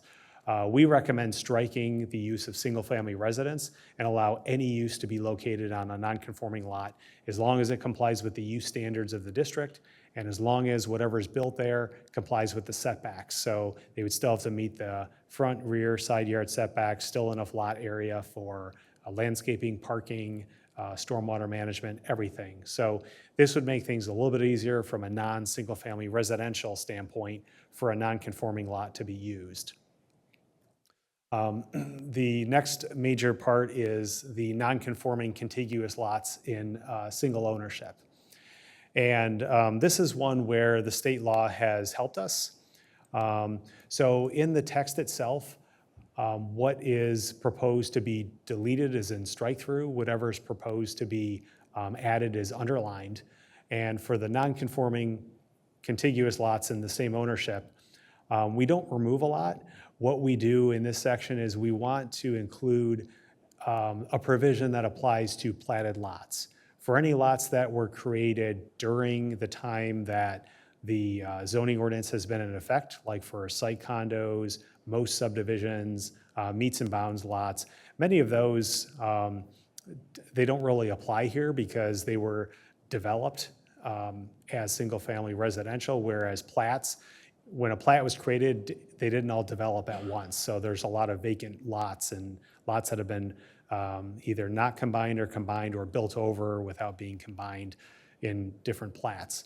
So what we did with this text, and we worked with our municipal legal counsel on this, was to include a provision that allowed for two or more contiguous lots to be separated and built on separately if they're located in a plat. So we added a provision here that the current standard still applies except for platted lots. And unless it's authorized by a waiver or exception, which is noted in the Michigan Land Division Act of something a community can approve. And finally, on page 3 of our memo, we include language that applies to what the waiver process looks like. So the State Land Division Act helps us a little here because it has some provisions there for prescribing a minimum lot size and allowing for lot size waivers if there's platted lots with public water and sanitary sewer, and for platted lots with public sanitary sewer but without public water. The former, the one at the top of the page, is a little bit more prevalent for platted lots in Canton just because we have a water and sewer system. In many communities, they have old plats with small lots and they don't have a water and sewer system. And in those cases, they have more difficulty because to have a well and a septic and getting the isolation distances, they need this provision in the ordinance to have the larger conforming lots. But in a community like Canton where we have public and water sewer available in most of our areas, the lot area is not as big of a deal. So focusing on this first one here for platted lots with public and sanitary sewer, we include a provision that the Planning Commission can approve a waiver from the requirement of the subsection above for 2 or more contiguous lots that are under the same ownership if the Planning Commission finds that 3 criteria are met. First, connection to public water and sanitary sewer is available and can access the lots being served. Second, each lot has frontage on an approved road. And third, each lot is of sufficient area and width for a principal building to comply with all setback requirements of the zoning district. There are some similar provisions for the other types of lots if they have public sewer but without public water. So those would be something that would be taken on a case-by-case basis. So in the case where, and I can put up on the screen just to kind of illustrate the lots that we're discussing here on Elmhurst.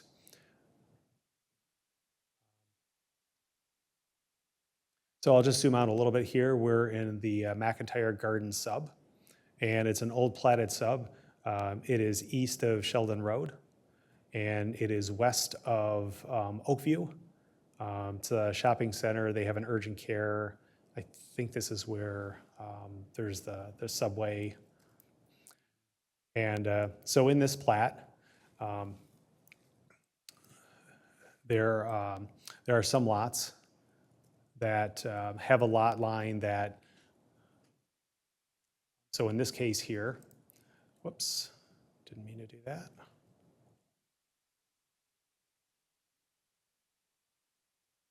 And I'll zoom in a little bit more. And so this gray roof, that's the roof of a house. And these red lines, they're parcel lines. So here we have 1, 2, 3 parcels in this development, and the home spans across all 3 parcels.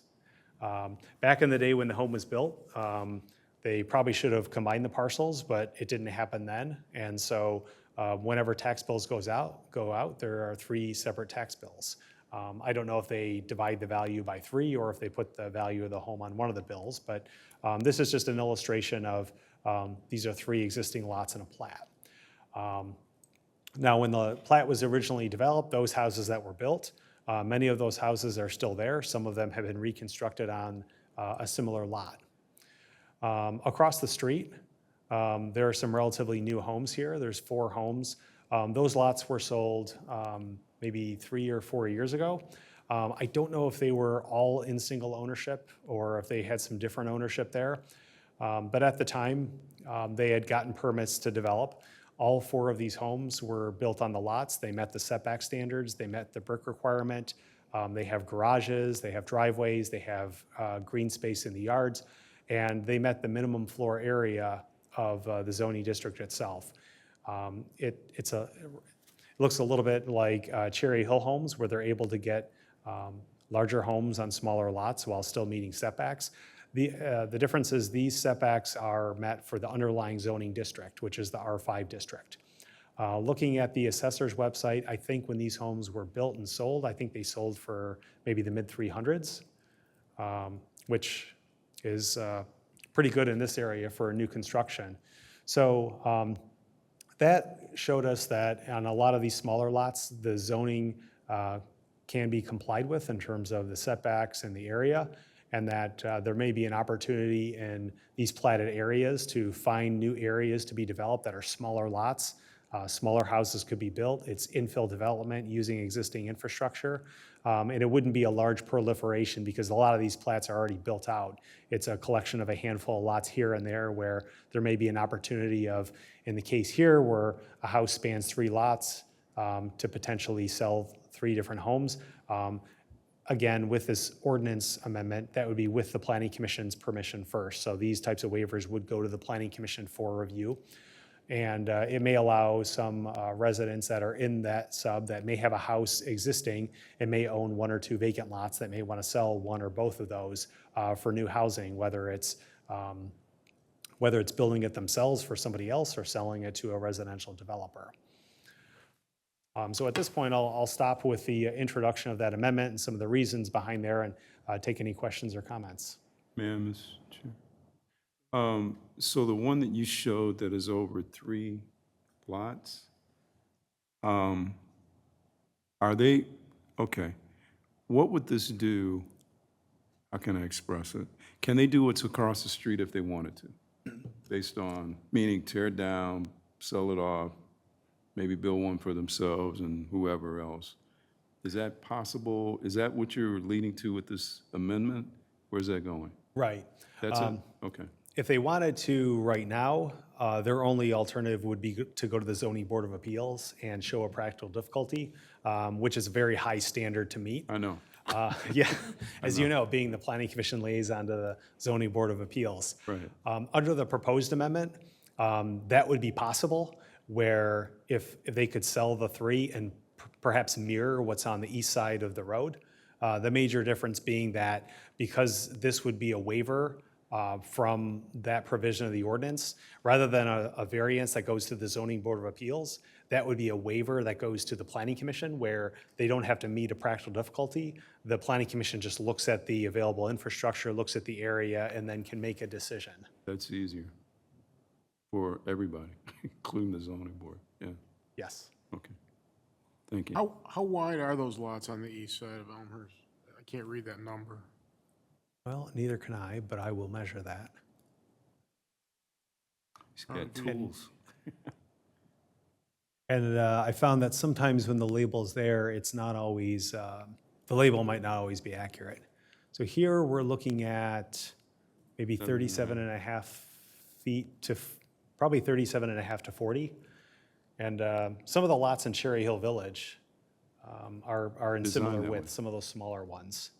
So it's conceivable, and I'm just thinking out loud here, it's conceivable that you could see a developer, builder, whatever, buy a lot or one of these lots and tear down and rebuild a bigger house, kind of like what we've seen in downtown Plymouth. Maybe not to that scale, but similar type thing. Is that, am I thinking that correctly?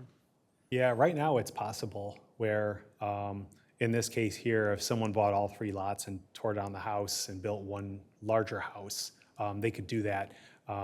What would be proposed here would be kind of the opposite of what happens with Plymouth, where the larger, wider house gets torn down and smaller houses get put there. That's And what I- I'm referring to.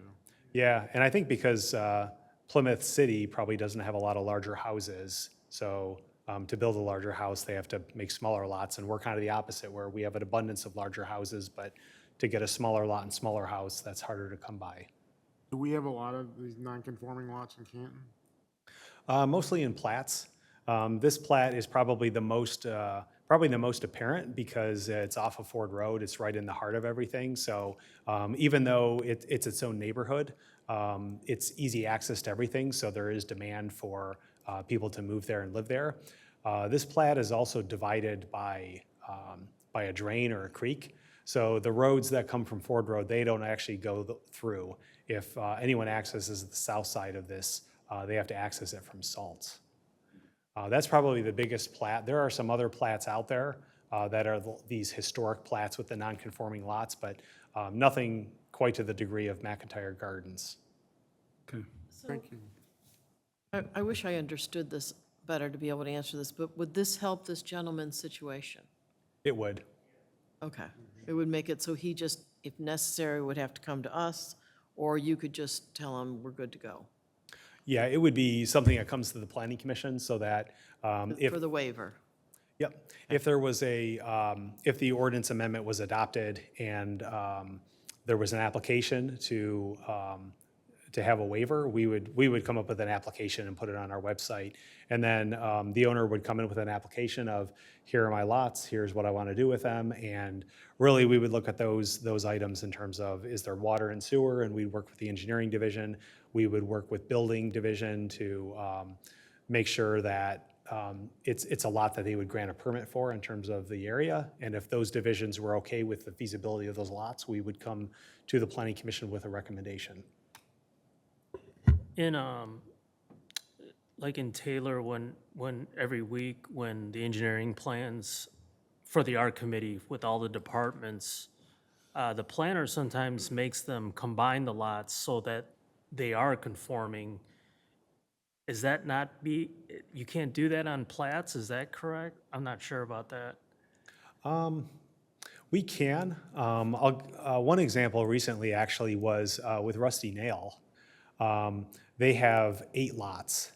And on our recommendation, we recommended that they combine all 8 lots because in some cases, not that they're landlocked, but that they don't have frontage and to get from one to the other. So that's an application they've actually submitted to combine 8 into 1. And to them, that's an advantage. Also, sometimes with combining lots, it's hard to approve a plan with multiple lots because we're looking at a bunch of side yards internally and setbacks, and it gets a little bit messy. Right, but if you have one lot, now you can apply the ordinance directly with all your setbacks. It's a lot easier for you, you know? Definitely. But that's something, you know, to look at rather than granting waivers, you know, Yeah, it is. It is. right? I mean, or lot split or combinations. I mean, whatever's easy and feasible, I guess. Yeah, and there may be people in the plat with larger lots that may look at this and want to split. This amendment doesn't address splitting and reverting back to old platted lots. That would be more of a decision of density and zoning and whether there should be a district that allows a lower lot size than what's there. But this amendment, rather, it may evolve into looking at splitting later, but it would address the lots that are there now. Yeah. So let's say I have 2 lots that I own, I bought. I want to knock, like Doug said, I want to knock down the houses and build one house. How would I do that? Yeah, we have that occasionally, and what we would tell people is advise them is apply, if you're going to have the house go over both lots, to combine the lots into one tax ID. Otherwise, Exactly. you're building technically in a side yard setback on both lots. That's right. And transaction for that lot is easier if they want to sell that property. You don't have to sell like 2 properties. And it's still non-conforming, you know? That's a big problem in older cities. I mean, in Dearborn, we had a ton of lots that were only 20 feet in width.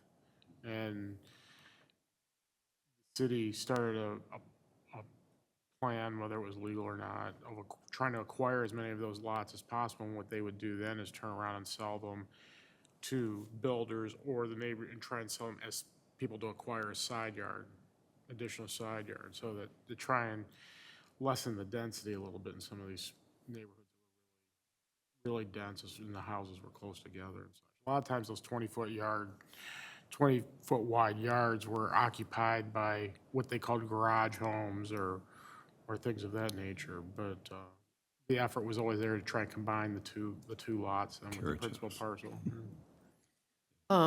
Well, I think this makes things more flexible, similar to the variety of what we can put on the house. So I'm in favor of this. Looks like what we need to do then is decide if we want it on the October 7th, or, yeah, would that be it? Yeah, if we want to move forward, What I would suggest is on the October 7th agenda, formally set a public hearing, and that public hearing would probably take place at the November meeting. I think we've passed the deadline to post public hearings for the October meeting. So the October meeting would just be to make a motion to schedule the public hearing for November, and then any changes to the draft amendment between now and then, or any insights that we get, we'll share those with the Planning Commission. Thank you. Any other comments or questions? Thank you, Patrick. Last item under old business, zoning ordinance discussion on wireless telecommunications. And before you get into that, Patrick, I want to disclose to the commission if anyone has concerns with it. My company was recently contracted by the township to be a consultant related to, the title of the project is broadband consulting and that sort of thing, as far as looking at infrastructure for internet, high-speed internet, broadband, other things. And within that window will probably be some element of wireless infrastructure and that sort of thing. I don't have any financial interest in this or anything like that. Obviously, I have I think most of you know my background. Obviously, I have opinions about wireless infrastructure and that sort of thing, but I just wanted to be fully transparent about that and let everyone know what my position is and what my relationship is with the township. I knew you were an inside expert. I don't know about that. Like I said, I hesitate to use the word expert on anything when it comes to me, but anyway, just wanted to get that on the record and make sure people understood that. So, thank you, Patrick. Thank you. So this kind of goes somewhat hand in hand with the township study, and it's a little bit of a parallel. And I say that because even if the township wasn't doing a study, we would still be here with a very similar memo, and this would be tracking at about the same rate that it's going to. And that is, with wireless telecommunications, we only allow wireless telecommunication towers in the light industrial and general industrial districts as special land uses. And those industrial districts are primarily along Michigan Avenue in the south part of the community and in the northeast part of the community in our industrial areas. Everywhere else in the community, there's no LI or GI zoning districts. So if we think Ford Road, we think Cherry Hill Village, we think even this municipal campus here, the northwest part of the community, some of the rural areas, those are areas where wireless telecommunication towers are not permitted. We have an existing tower that's behind the building, and it would have either been approved prior to our existing ordinance, or because it's on municipal property, there are certain exemptions that a township can have in compliance with its own ordinance. And in this case, we have township equipment on that tower that benefits public safety, benefits public works, a number of different municipal and township functions. So getting back to the zoning, we've had a number of inquiries from wireless providers and their representatives in terms of where else they can locate in the community. Outside of the LI and the GI zoning districts, the options are limited. We've allowed them on ITC transmission towers. That's got some limited scope, some limited capacity. We've also allowed them in certain circumstances on commercial rooftops, and there are some of those on Ford Road. It's been a little mixed in terms of the effectiveness and the coverage. So what we have to work with in terms of areas outside of the LI and the GI districts, we don't really have much to work with in terms of giving more zoning districts, more available zoning districts, or standards by which we can choose within those districts where to locate towers. We have standards in section 6.02S of the zoning ordinance that regulates wireless telecommunication towers. It's a very short section.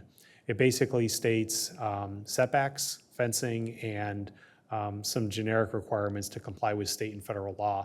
It doesn't really give us things that we're going to look for in terms of performance standards for a wireless telecommunication ordinance. So if we did nothing with any zoning districts to expand where telecommunication towers go, there are areas with development standards that we should be addressing in the ordinance itself. So one of the things that we want to look at is we want to look at areas outside of the LI and the GI districts where we could potentially locate wireless telecommunication towers.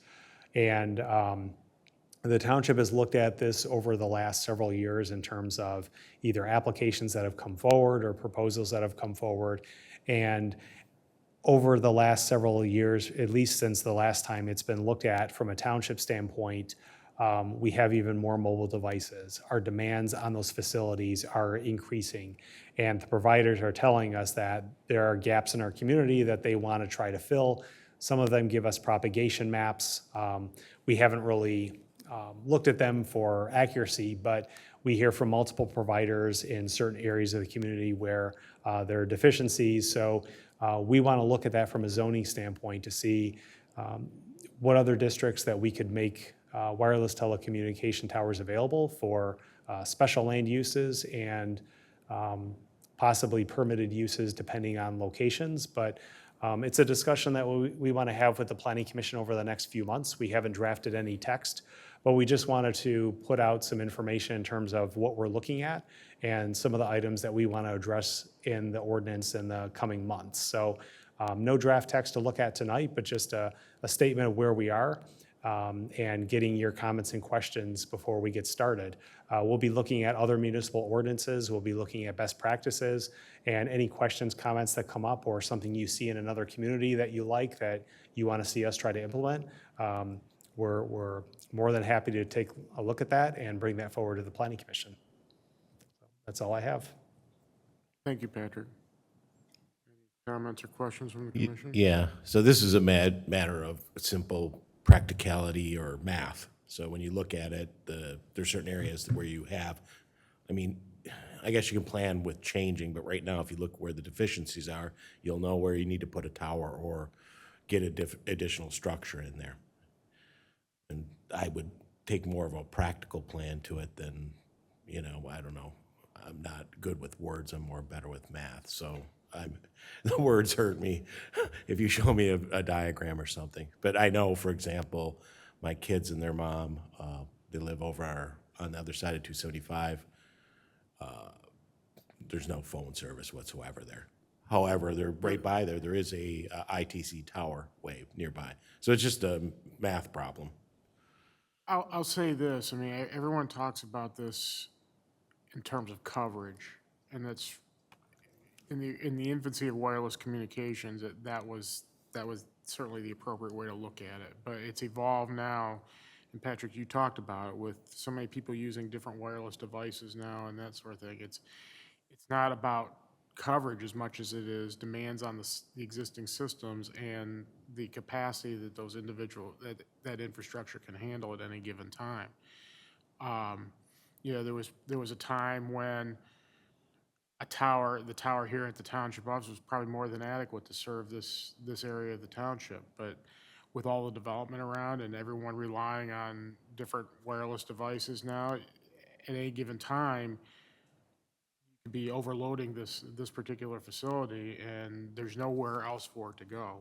So, I mean, I don't want to get too deep into the conversation, but when you're evaluating these things, you can't just evaluate it in terms of coverage. There has to be a way to look at the entirety of the picture, I guess, is what I'm getting at. Because I can guarantee you one of the areas that providers are going to be looking at is how to better serve Cherry Hill Village with the density down there. And I guarantee you most of those homeowners down there probably have multiple wireless devices that they rely on, as do the businesses.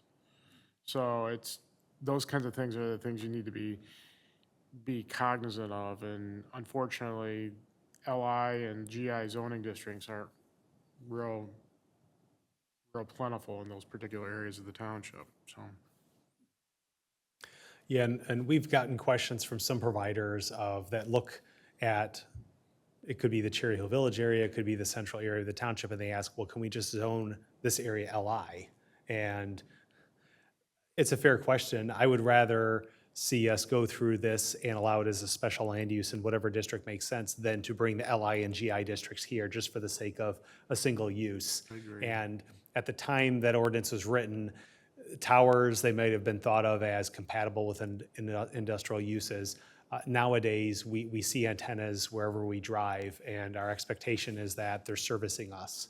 And so I think there's been a paradigm shift over the last generation in terms of towers. So no better time than now to take a look at it. Any other comments or questions from the commission? Okay, thank you, Patrick. Thanks. We have no new business tonight. Miscellaneous, any staff reports, commission, or comments that we need to address? Not from me. On that note, I will entertain a motion to adjourn the meeting. Support. I have a, wow, you really spoke into the mic there, Commissioner Janosky. I have a motion from Commissioner Lee and support from Commissioner Janowski. All those in favor say aye. Aye. Opposed? So moved. We are adjourned. Can we just talk about the health?